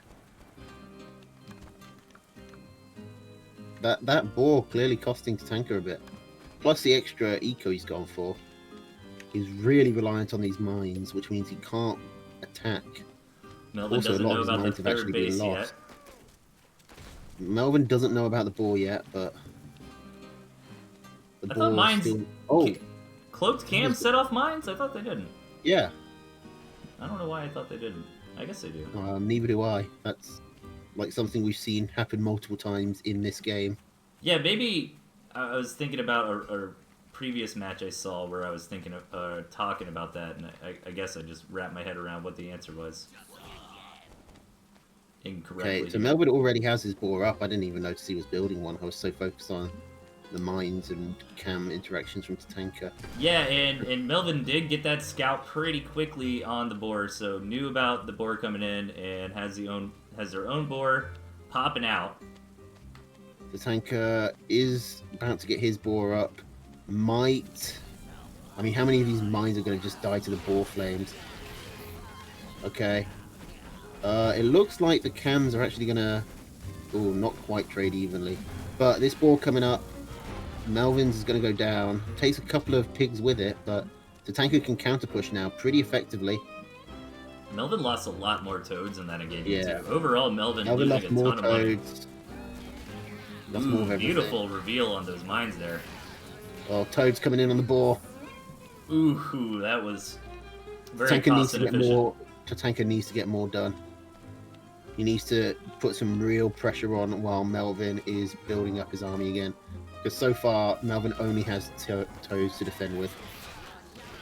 Just micro your toads, Tatanka, and you'll win. Just get your toads to go into his toads. And he had a Your pretty cam ball good. will beat his cams. Then you can get a fully farming base, and then you can retreat when his ball comes up, which is about to happen. Oh, he really wants to get that mill. Just gonna leave the cam there to try to weaken it, but gonna bring the boar back, get it in some water, get it healing. Yeah, I think he either needs to pull back everything or fully commit to taking the mill out. Yeah. Now Melvin's in a. I mean, Melvin's only one farm behind after all of that, and he's got a full health ball, and he gets to, fight while Tatanka's not at home. Oh, the ball doesn't quite die, but it should be able to. The ball bomb is going to hit the other ball. Nice. At least taking down the other. Oh, 1 HP! No! 1 HP, that's so bad. No. Melvin. Oh my god, Tatanka might be overextending here for the ball. Oh, release the toads and the cams! Is this a 2 IQ move or 200 IQ move? Oh, okay, there it goes. Okay, but now he loses extra comedians doing that. But that was a very confusing play. And he's supply blocked on his ball, whereas Melvin's just coming straight back up. He's going to sell some toads, get his going again. Had that 6 o'clock base being taken by Tatanka during all the madness there. So yeah. Tatanka will have that 4th base over Melvin if the game continues to go on for too long. Tatanka's now got a decent eco lead, but that might end as soon as Melvin gets a cam hit here. Tatanka's slow to respond. It's a couple pigs. Yeah. And Melvin's able to sneak his see that stealth reveal. Hold still. Nice try. Oh, just nice try. Just didn't quite get it. Oh, again. These cams are getting cornered. Hold. Or are they just surrounding? Looked like they were. It looked like Tatanka had them, but actually, it was a Melvin's trap. Okay, but still, those extra 3 farms on this base for Tatanka will help a lot.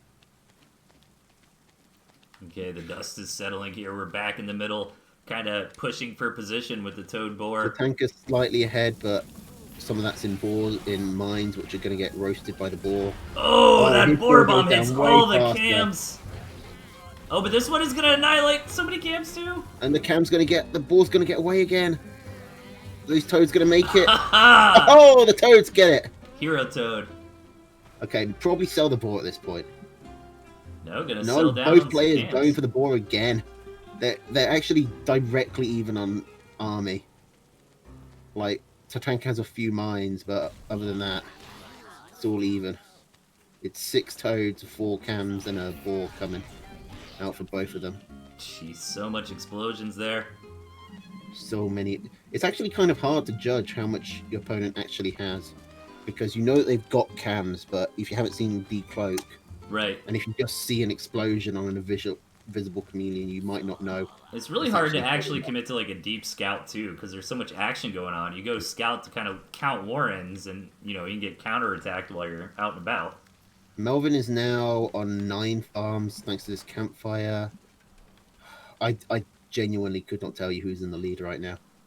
I mean, Melvin's got a couple extra cam warrens, but Tatanka on a good economy here. It's still very, very close. Another big engagement. Is everything just going to blow up? Much better toad hits for Melvin. It's going to sound maybe slightly weird, but I think it's the boar micro that's giving Melvin the edge. Like, his boars have been getting away with... His boars have been surviving a lot longer with, like, getting away on 1 or 2 HP. Right. Forcing the tanker to commit extra units to kill them. And that's starting to add up.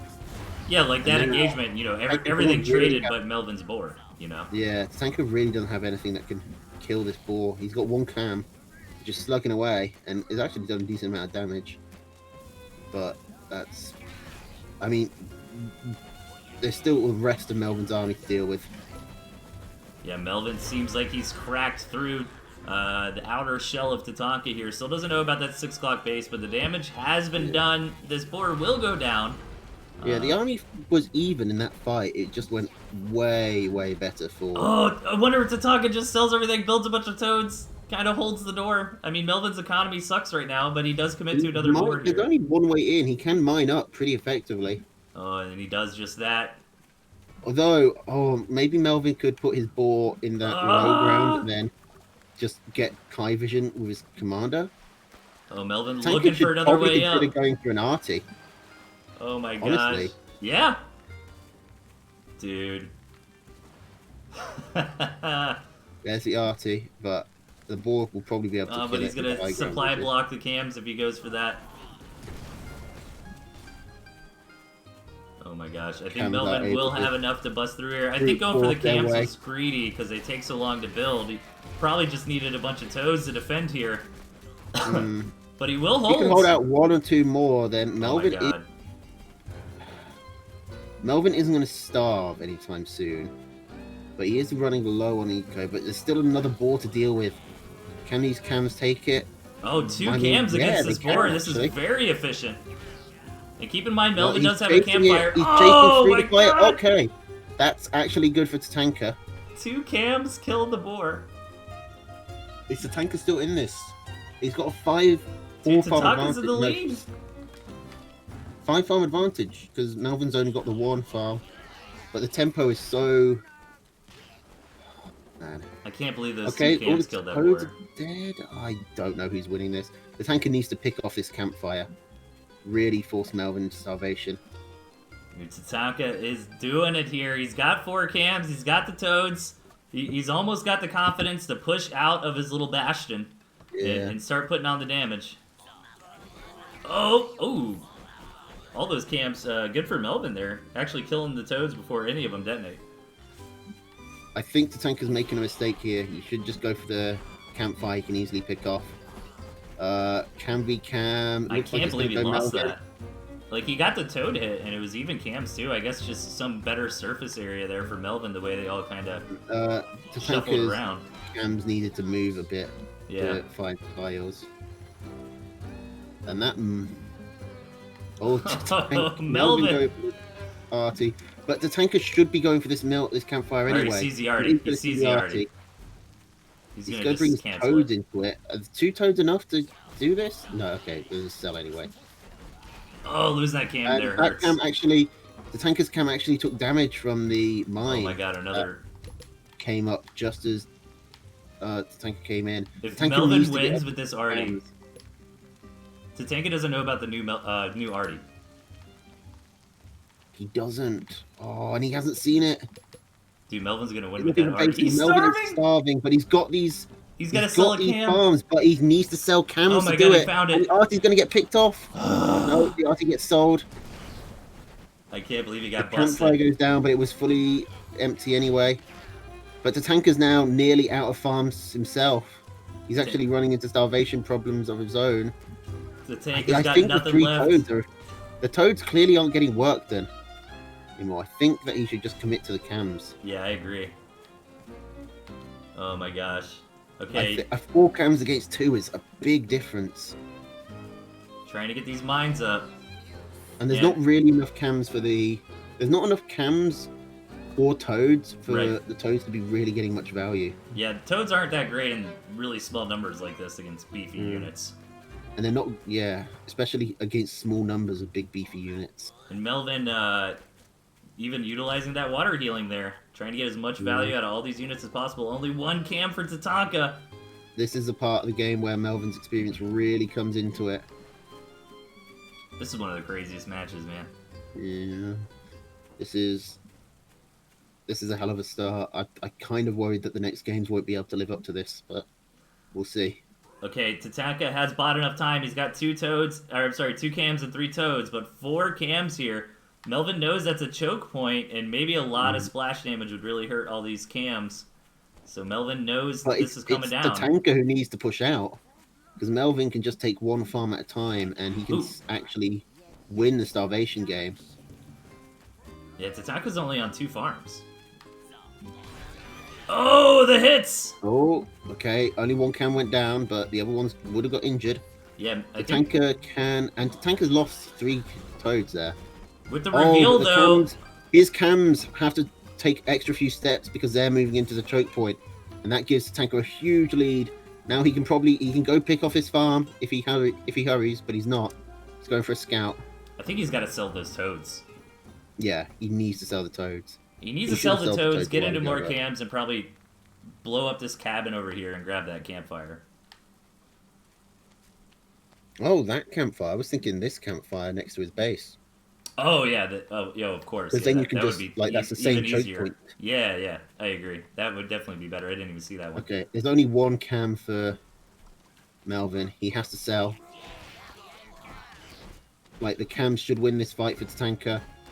Melvin taps! And Tatanka does it! Oh my gosh. What a game. That So was- back and forth. That was intense. Look at that army value graph. That, Okay. ridiculous. Whew. Alright. I guess let's keep it going. Yeah, let's see if game number 2 can live up to the hype of that first one. Are you ready to get into it? Mm-hmm. Okay. Let's do it. 3, 2, 2, 1, 1. go. So, this is the first Badger appearance. Well, no, not the first Badger appearance in this set. We had it before.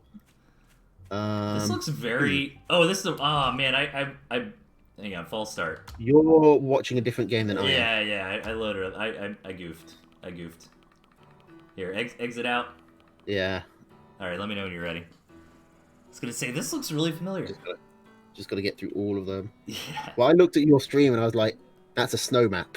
I'm not on a snow map. What's gone wrong here? All right. Alright, let's So, do it. 3, 3, 2, 2, 1, 1. go. Go.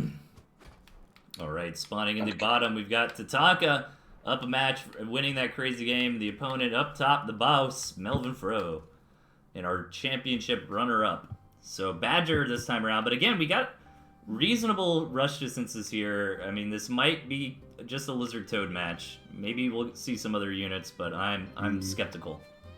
Well, you know what? I think I didn't get the chance to say it last game because it ended up in a kind of really aggressive rush matchup. I kind of think Balloon might be the unsung hero of this deck matchup. It's good at picking off badgers and boars. Yeah, the toads can't do anything about it, and it gives you good vision on the lizard runarounds, so you can avoid that. Right. Plus, you can easily defend against the. I mean, lizards can run into the balloon and kill it easily enough, but you've got the toads to counteract that. So if you can bait their lizards in and blow up your toads on them first, you should have the advantage. And if they spend time wandering around just outside the range, then your toads trying to get a good engagement, the balloon's going to be picking off their units. So I think Balloon has a lot of potential in this matchup, but we might not end up seeing it. We had a 6-farm Lizard Warren opening for Melvin, but kind of supply blocked intentionally the production there, just to get the farms out a little bit faster. Tatanka responded with 8-farm Warren, so really just kind of going up from here. This is such a good map for Tatanka. If he takes this, like, he's got these 4 mills around him. If he takes this one, like, on the diagonally up from his starting base, he can put balloons on the high ground just outside there. And he defends all of these mills. Really good hit there for really Tatanka. well. Can put pressure on this other mill as well. Shut Melvin into 3, which is still going to be substantial, but It would be cool if we got into the late game, like you were just talking about Tatanka's mills right here. If the northern mill to his main base, that double high ground right there, you start throwing up some balloons. yeah, that's what I was saying. There's also this path through the water where players might try and loop around. I think it works better for Tatanka, though, because Melvin has to defend both sides of his base, whereas Melvin Tatanka only has to defend one side of his.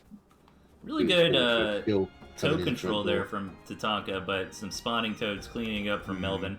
And that turned out to pound for pound be worse for Tatanka here, but I like that toe control. It looked good. It just didn't quite work out right.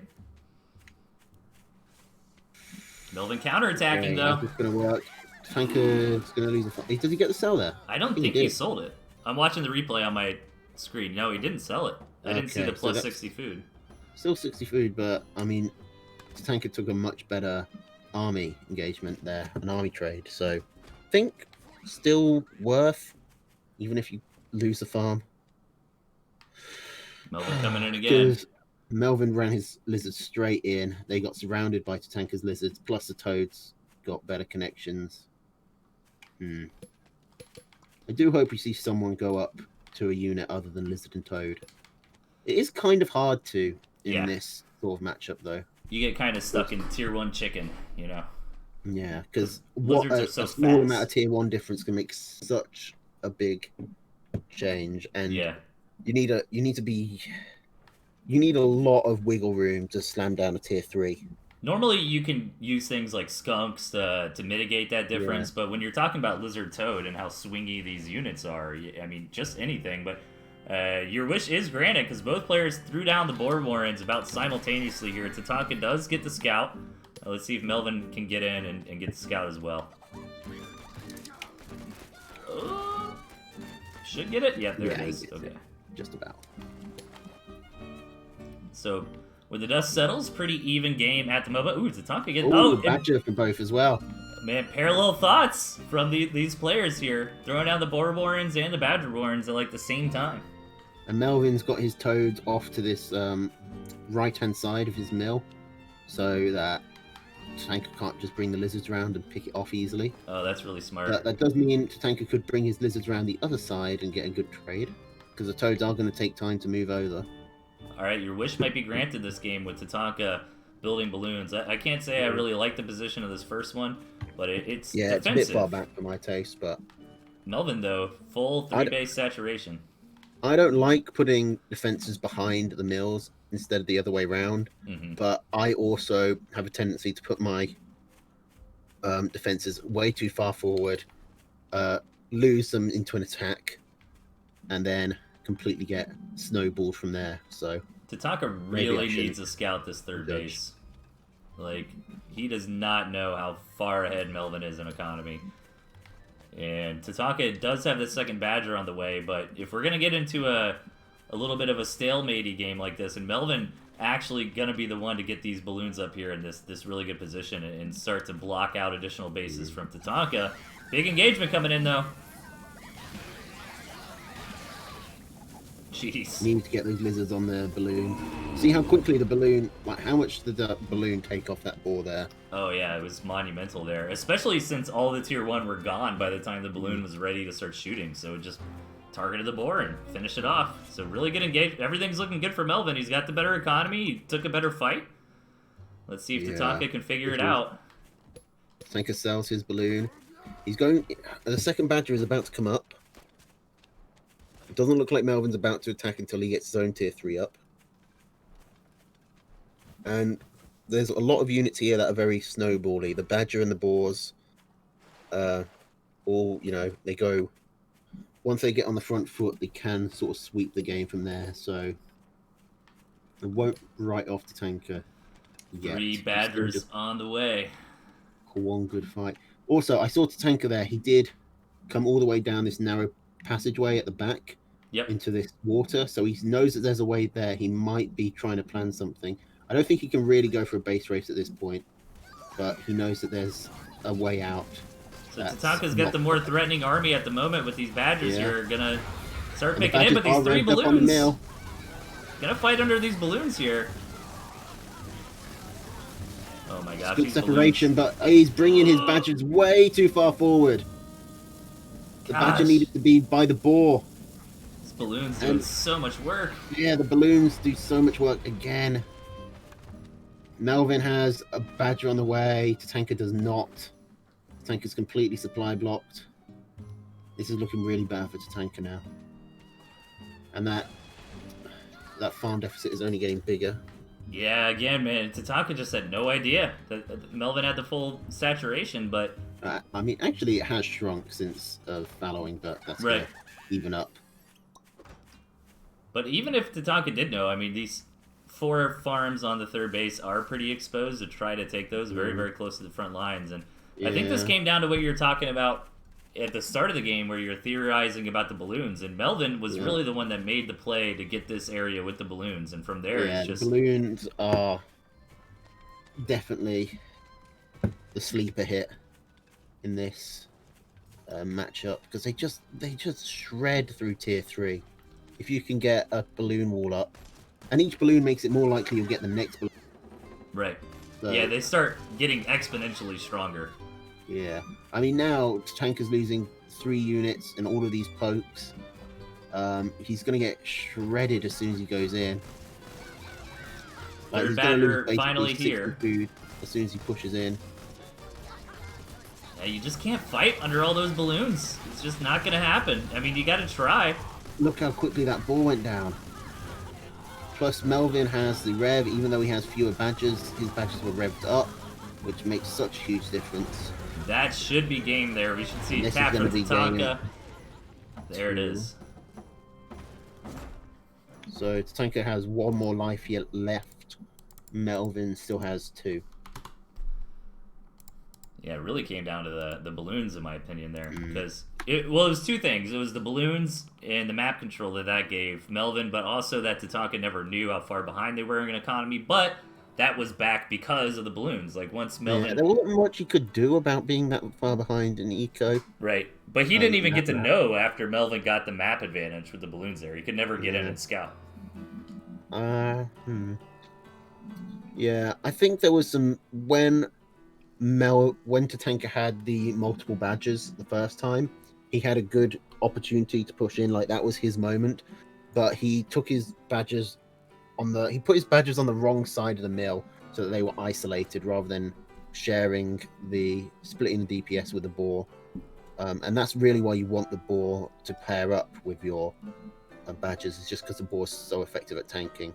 Yeah, you needed to soak some of that damage. You ready for game number 3 here? Yeah. Let's get into it. 3, 2, 1, go. All right. The score is even, but that does favor Melvin. 1-1 so far for the players on the right-hand side, Melvin Fro, and over on the left, Tatanka. So now it's just down to the Badger Board balloon, essentially.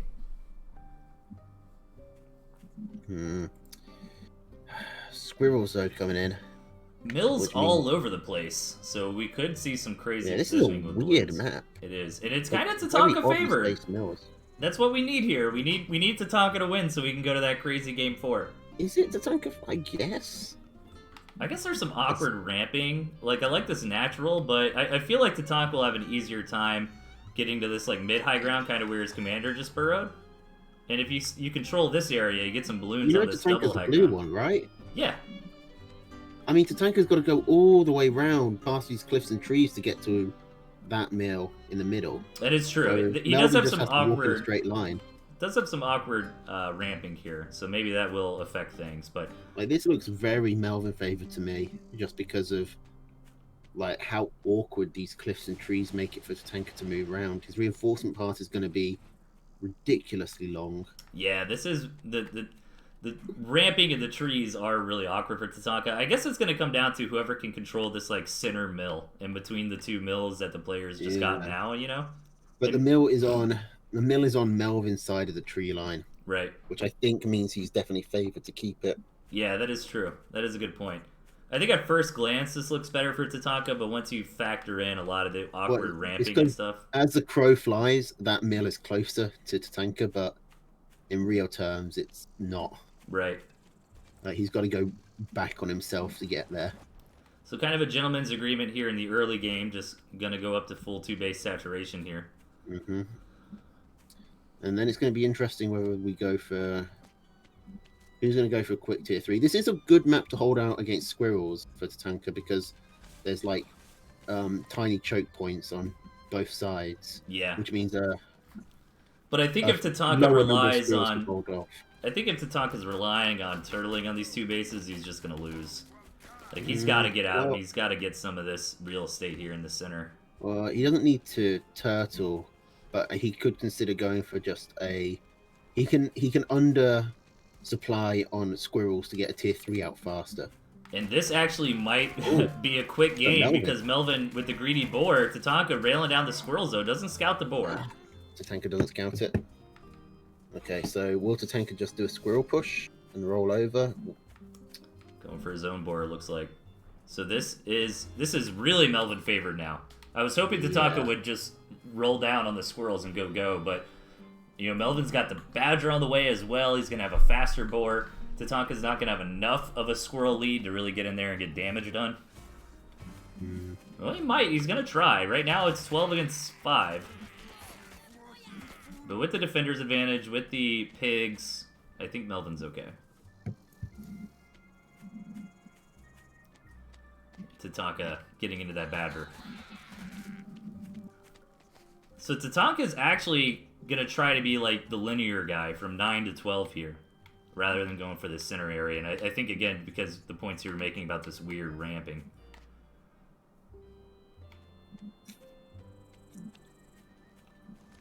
First balloon on the way. Has anybody scouted the tier 3 yet? Doesn't look like it.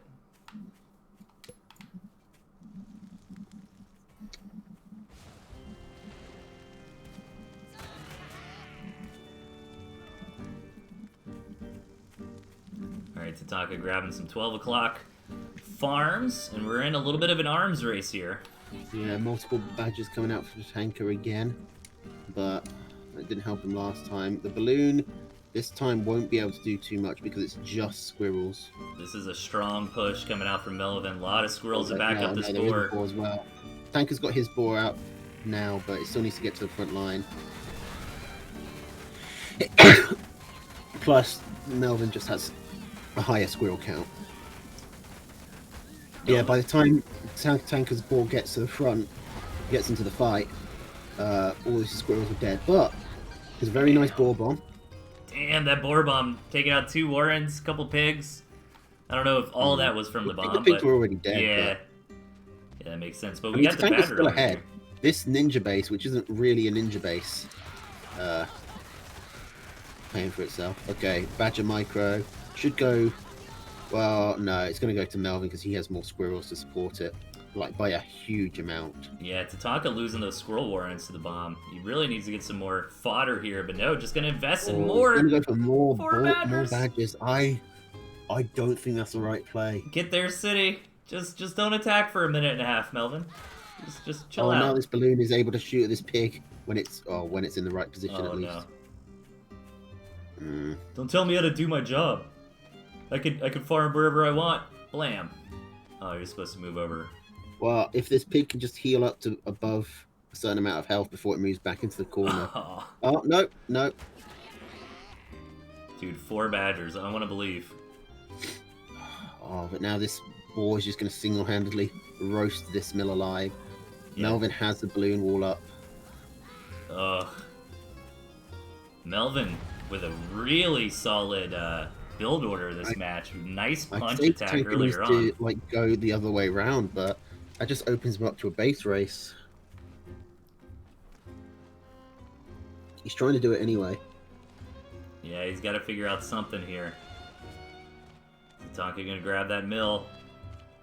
But Melvin is so, like, has such a better position on the map. He can just loop around quicker. Alright, Tatanka's gonna go for it. Big engagement. Okay, big boar bomb coming. This is looking good so far. I think he should have pushed in and tried to kill that badger. He still can. This is an empty mill. This is a worthless mill. But still, his badger revved up. He's got 2 revved up badgers against 1 non-revved up badger. These badgers could do it. But he probably needs to consider just taking down Go to the main. Balloons. Just avoid the balloon and run to the main. 1 balloon takes. Go for the tier 3 one just in case. But this badger's now trapped on the other side. It needs to get as much damage done as it can. Oh, it's gonna get out. Get it back? He's gonna get it back. That was awesome. So much damage there. No water to heal. So yeah, gotta heal the old-fashioned way. Tatanka maybe oversells there, selling 2 tier 3 warrens. Now this is his only badger, and Melvin is going to get up to a boar badger partnership again. Still, Super tank has friends. the ball up first. Oh my gosh, Like, super so low many eco. tank reinforcements will just try and go through those balloon walls though and just get destroyed. It is 2-2 farms. Keep in mind Tatanka does have that campfire going. One to one now. Crazy seeing super low eco games with tier 3s. So careful with this badger. Yes. I think Like, Tatanka needed to wait. Badger doesn't have enough health to get fully revved up. What if he just kills the mill? Just kill the mill. Don't think he can. I mean, yeah, I think Tatanka had to wait for that badger to Melvin heal. would have another meal. Oh yeah, you're right. Melvin is starving, but look at all the squirrels just walking into this balloon. Oh no. Yeah, no water. It's pretty rough for that badger to really contribute on that follow-up fight. Melvin's badger's coming in, and it's not great health, but enough. And if the tanker can just get up to this tier 3 count again, if Melvin stays off Melvin's got to know it's go time, though. If Melvin holds back for an extra 20 seconds, 30 seconds, the tanker could do this. A fresh badger and boar could carry it.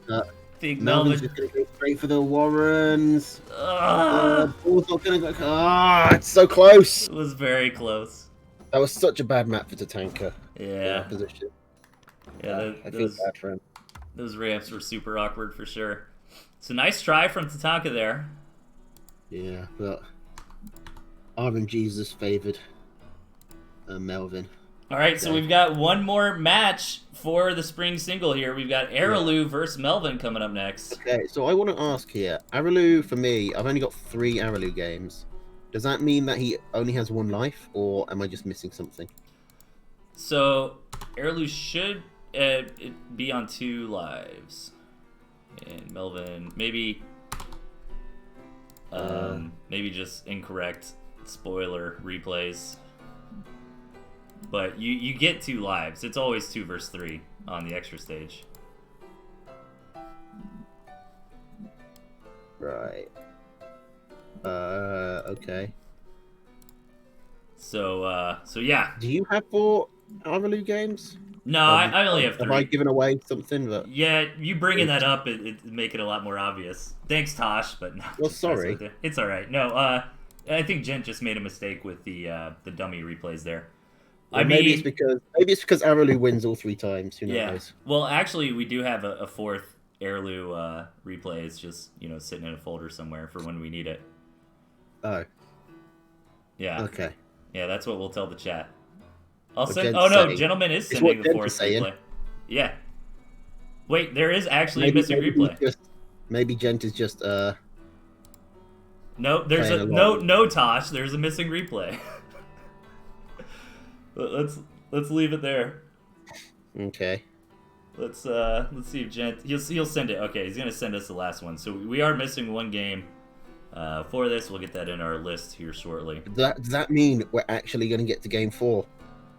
Are we going to get to the Toad, Ferret, Artie? That would be one hell of a way to end it, and very lucky for us that we saved this one for last. All right. All right. So shall we just go on with game 1 then? Yeah, let's get into it. Game 1. 3, 2, 1, go. All right, spawning in the bottom left, we've got Melvin Fro, and the opponent to the right's Araloo.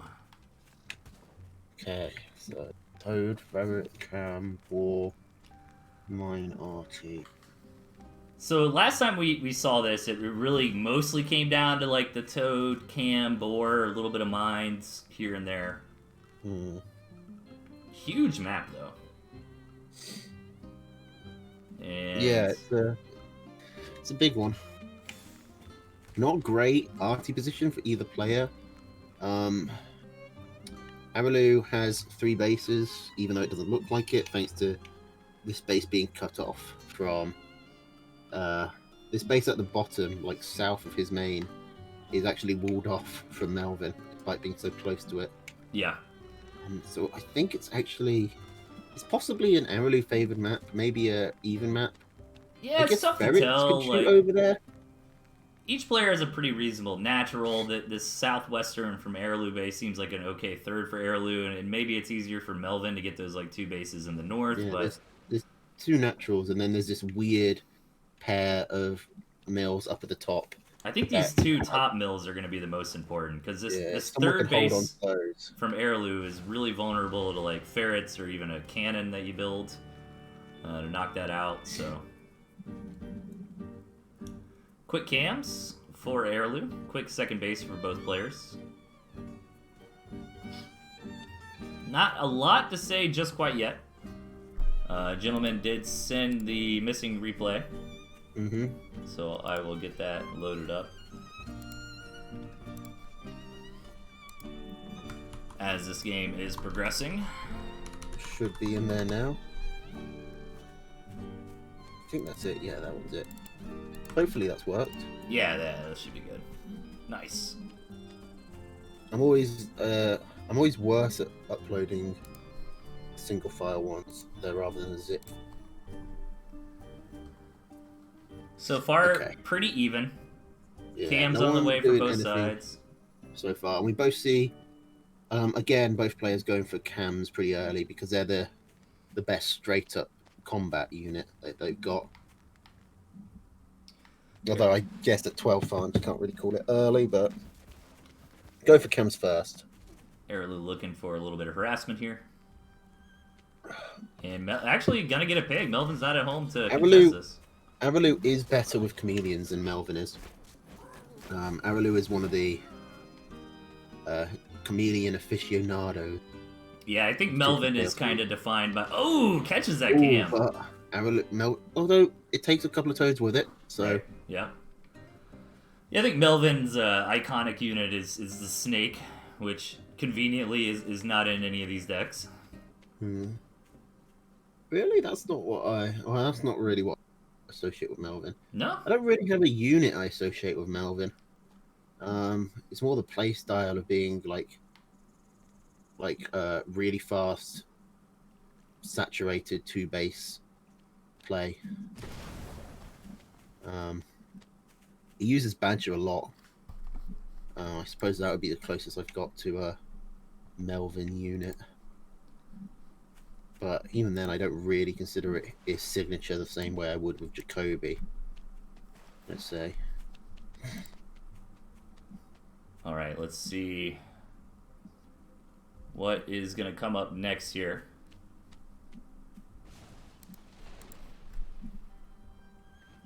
Okay, so his ball is already done for Melvin. I don't know where he hid it. It's right down in the corner. Airlu hasn't scouted it. Oh, that is a nice hiding spot. Airlu is trying to get that third base. It looks like Melvin is going to see it. Ooh, taking a 4th as well.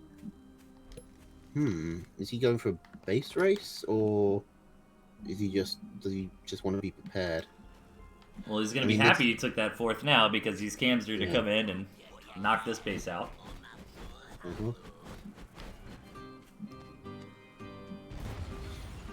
It might be really hard for Melvin to get a third base here unless he goes for that one that he just knocked out. I'm not sure. It looks like we might have an engagement, though. Oh, but the board's already here for Melvin. Yeah. And it can even hit the invisible cams. Yeah, attacking those toads. Okay, getting some hits on that mine there. The board is going to start harassing. That's too much fire for the campfire. Oh, all those cams get sent straight in and get just toaded. Oh, but those counter toad it. They don't actually kill much, but they get a lot of damage. Got close, but no cigar there, and Melvin just going to run through. Airlu scrambling to get up whatever units he can, but he got the second base, and that is... The ball bomb would be enough to kill it at this point. Oh, the last toad isn't enough to kill it, and the ball takes an extra couple of cams. This looks like GG. Yeah, you can't really lose that second base in this phase of the game. Airlu is super far behind. Does have a board, though. Does have a handful of cams, and is just going to try to go for it here. See if they can make it happen with one big push. Also, getting that third base going up top, though. So we'll see how much Airlu actually commits to the YOLO here.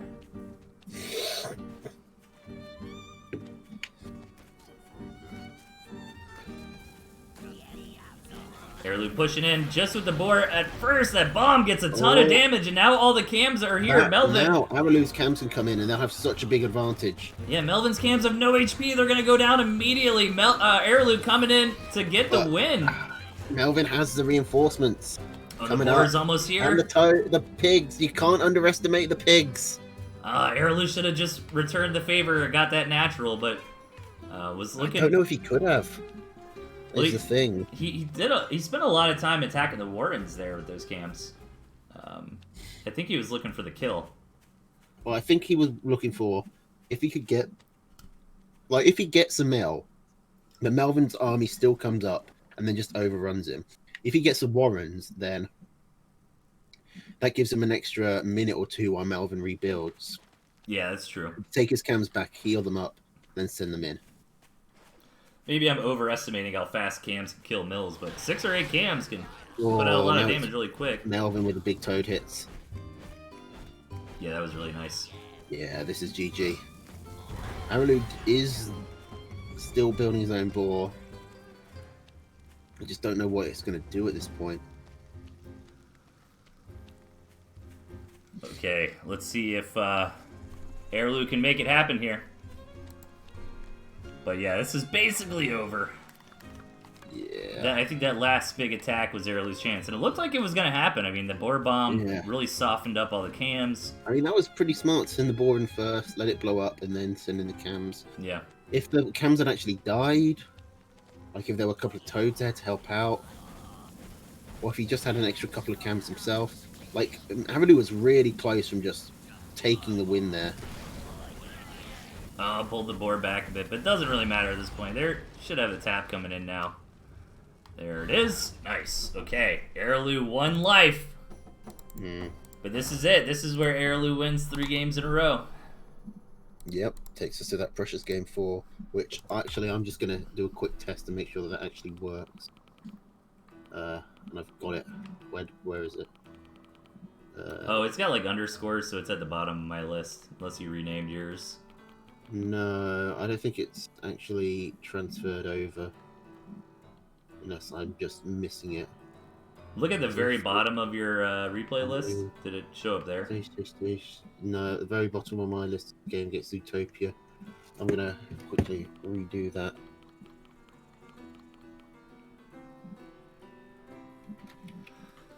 Okay, so if you're just tuning in, we are in the last boss, Melvin Fro, the extra boss, episode 12 of the 2021 Duel Spring Single. We will have a summer season, but not quite yet. I think we're going to let the dust settle for a bit. I know what I did. I'm a fool. What I did, I put it into the original file that Gent sent me, rather than my actual replay folder. Nice. So this event is ending here today, but we've got the 2v2 tournament event, Tandra Draco's Tooth and Tail Duel Championship underway. Those first matches are out. The players are scheduling the games as we speak, and should have some casters covering that event coming up next very shortly. Twitch.tv/Tandra Draco. Check that out if you haven't already. All right. You ready for game number 2 here? Yep. Let's get into it. 3, 2, 1, go. Epicase, I love the Easter Bunny Fox emote in the chat. That is awesome. Spotting on the bottom left, we've got Airlu. That's impressive. Where do you get that? And over on the right, Melvin Fro. Well, I know Twitch has, like, you can use channel points or something and customize, like, emotes. But it just kind of worked out, like, really well with my... Happy Easter, everybody. I think we've actually gone through that at this point. Yeah. It just happened to, like, work out really well with that Fox emote, so that's kind of funny. Alright, let's see it, man. Airlu with the comeback, 3 wins in a row. If anyone could do it, it's Airlu for sure. Previous champion. Very strong player. I mean, Airlu is the last one who might be able to take... No one's actually beaten Melvin yet. No one's actually... Well, Zootopia Sensei took a game off him, but no one has actually managed to kill Melvin, get past Melvin. Tataka, we saw Zen and Tataka win 1 today. Hope. Yeah, but Airlu's out of his comfort zone a little bit. I don't kind of see Airlu as one of these crazy improv kind of guys. He likes to run, Yeah. very specific, very tier 2 heavy decks. Yeah, Arelu has a deck that he likes to stick with. Mm-hmm. But he did pretty well in that first game. I think he was just got a little bit caught off guard by the boar, and then, to be honest, after that second base went down, the game was over. Arelu tried to make some magic happen, but... Oh, a little sneaky lizard up top here. Maybe hoping to pick off a building farm. Look at him looming. It's a plotting lizard right there. Dude, if this single lizard... Do it! Now's the chance! Go, go, go! Melvin's on hold! Oh my god. Oh, this one lizard could get so much value. Oh no, just gonna take the one farm. I mean, there's still value. It's still some wizard magic right there. Still triple. Okay. Arelu with a nice little edge here in the early game. Both players mostly just kind of macroing up on the 2 bases. We see that a lot from high-level players. They typically... It might look a little weird if you're newer, trying to learn the game. Like, how come these high-level guys macro up so hard, but I get ran over when I do that? They're doing this based on a lot of scouting information. Yeah. They're basically more confident that their opponent isn't going to attack. Right. And that even if their opponent does attack, that they can hold off. Oh my god, and Melvin! Quick win! Melvin with the quick tap, just kind of calculating, like, okay, Arelu's too far Just ahead. as we were saying that, Melvin miscalculates. It's kind of a high risk, high reward strat to eco up that hard. Yep. And I think that was a bit of an early tap for Melvin, but at the same time, probably not. There were, what, 3 lizards there? The pigs could have taken at least a few of them. Yeah. I kind of get it, because it's like, after you've given Arelu that much of an edge, like, Arelu's not the type of guy to... Pretty hard to make a comeback against Arelu. Yeah, exactly. So, alrighty, let's get into game 3. The hype is real. Here's the Arelu comeback. Are you ready? Yeah. Let's do it. 3, 2, 1, go. Alright, can we get a game 4? Alright, over on the bottom right-hand side, we got Melvin, and up in the top, Arelu. What's your take on this map here, Tosh? Let's see. Easy 2 expansions for both players. And then you've got this 1 mill in the middle. It looks pretty even, actually. I don't think either player can complain. Like, it's basically just a big horseshoe shape. If anyone can take this mill in the middle, then they'll probably win. It's a little bit closer to Melvin, but not by enough that it should make a difference. Both players, since there's really only one way in, they could consider balloon walling again. If you can take... Melvin, in the last 2 games we've seen him get this far, he's taken sort of forward expansions and balloon walled there. I don't know if he's going to be able to do that this time, because Arelu should still have 2 bases he can work with.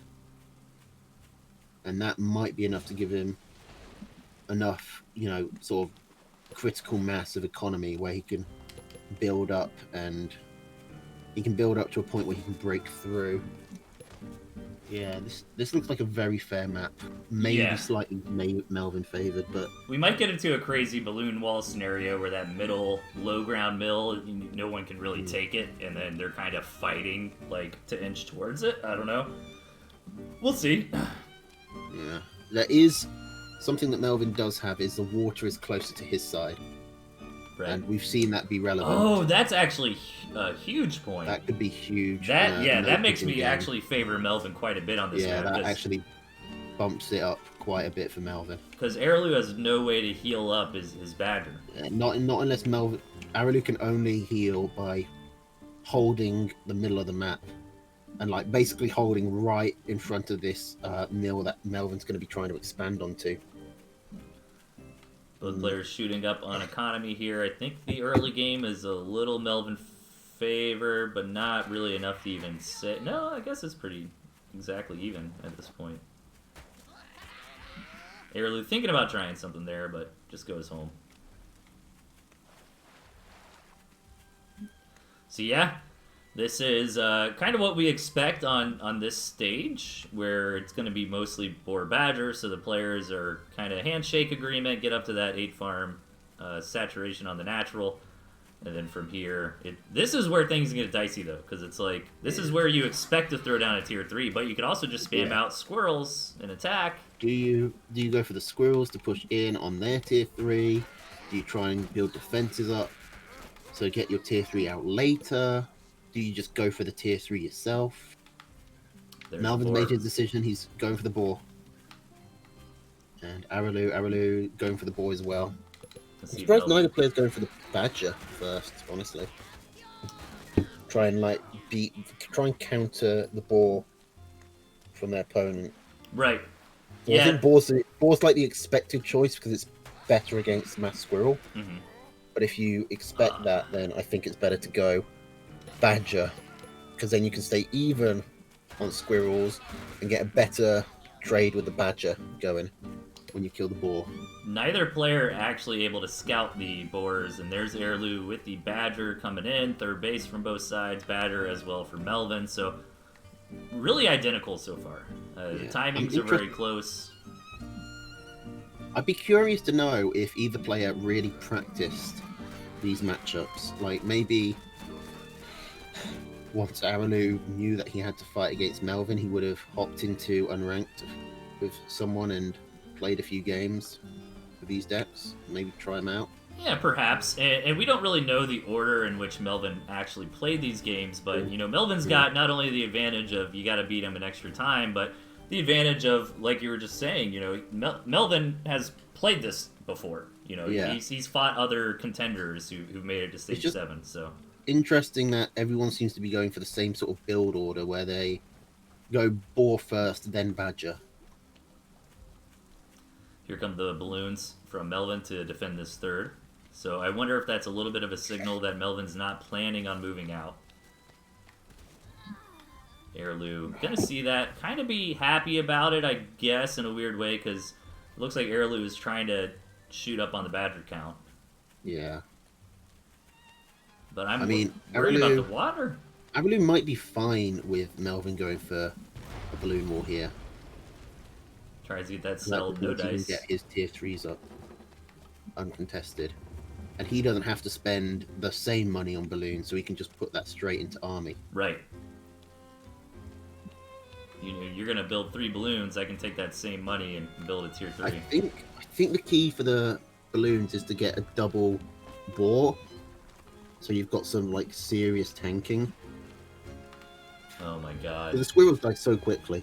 Incoming 20-minute game. Do we have starvation farms? We do not. Well, no, because it's just this mill now, which Araloo has taken. No starvation farms exist for either player. He's trying to get up. Yeah, this is just a territory expanding mill, and even if it dies, you know, if Araloo can get the balloons up, that's probably what he's looking for. Araloo isn't going to get the balloons up, though. Yeah, he's only put 1 down. But actually... There's so many balloons up from Melvin right now. Still got pretty good reach on the territory, as is, yeah. Though. 6 badgers on the way for Araloo. There's a lot of balloons. There's a slight risk that Araloo's commander just gets one-shot by the balloon wall. Oh, yeah, that's so annoying. I mean, balloons don't prioritize the commander, but it's because your commander's so much faster, it's easy for them to get ahead of your army. Yeah, that's something you really got to consider when attacking into this. Because you're just going to lose if your commander dies and all your units go in there with no micro. Got to send the squirrels in four first. each from Melvin. Like, Araloo's going for 2 boars, 6 badgers. Melvin's splitting the difference and 4 and 4. Oh, Melvin does have a starvation farm. Look at this. Oh, yeah, Melvin kept a starvation farm. That should mean Araloo is going to be, you know, better suited to building up a big army, pushing through. He's got that extra 300 food to work with. Plus, he's spent less on the balloons that he can put into more tier 3. But, I mean, this is a lot of balloons. It's going to be pretty hard to push into this, especially since Araloo's probably going to be having to push through the water at least some angle. I'm really hoping this doesn't turn out to be anticlimactic. Like, this might literally just come down to that starvation farm, because you're at such a disadvantage if you attack. You have no incentive to attack here.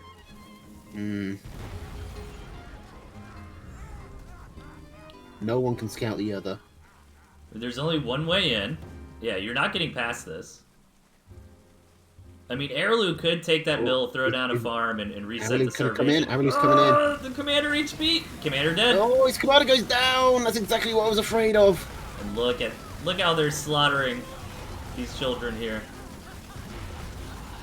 And now Melvin just keeps his tier 3s back. Oh, and lets the balloons take care of it. It's not looking good for Araloo. He's got his own balloon wall up, so Melvin can't push, can't counterattack, and Araloo is still 2 farms ahead. Plus, he did get quite a bit of damage done. It wasn't a total disaster. Right, he killed a few things, but yeah, losing the commander, no micro there. It's a big F. But definitely hurt. If anything, he might have helped Melvin though, because now he's giving him an extra starvation farm. But tip of the hat to Araloo for trying something. Because again, you're really disincentivized to attack in these situations, and he could really sell this back balloon here. I'm not sure why he's keeping it. This one that's like by his original mill. Yeah, he needs to get rid of that. Maybe he's just forgotten about it. He's got other things on the mind. But maybe if Melvin gets cocky and attacks into these balloons, Araloo could get evened up. Okay, Melvin's actually had time to heal up, to mostly heal his tier 3. Which I was thinking maybe would be a result where, Araloo would be coming in with healthy tier 3 as opposed to. Oh, Melvin's taking a couple pop shots on these units. Araloo's gonna come in, maybe try to find these balloons. Oh, the rallies!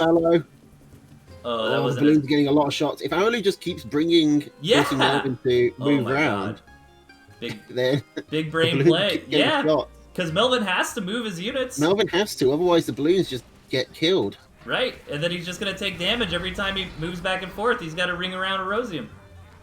Araloo is starving, though. Yeah, he needs to take this mill and at least throw down a farm to reset that starve counter at some point. Or he just needs to win in the next 60 seconds. That's one badger down. Is Melvin even attacking? What the hell is what's happening to Araloo's army? It didn't even look like Melvin was fighting back. What a weird game. But Araloo's army just sort of disappeared. To end things out on here. Oh, that's disappointing. No game 4 for you, Tosh.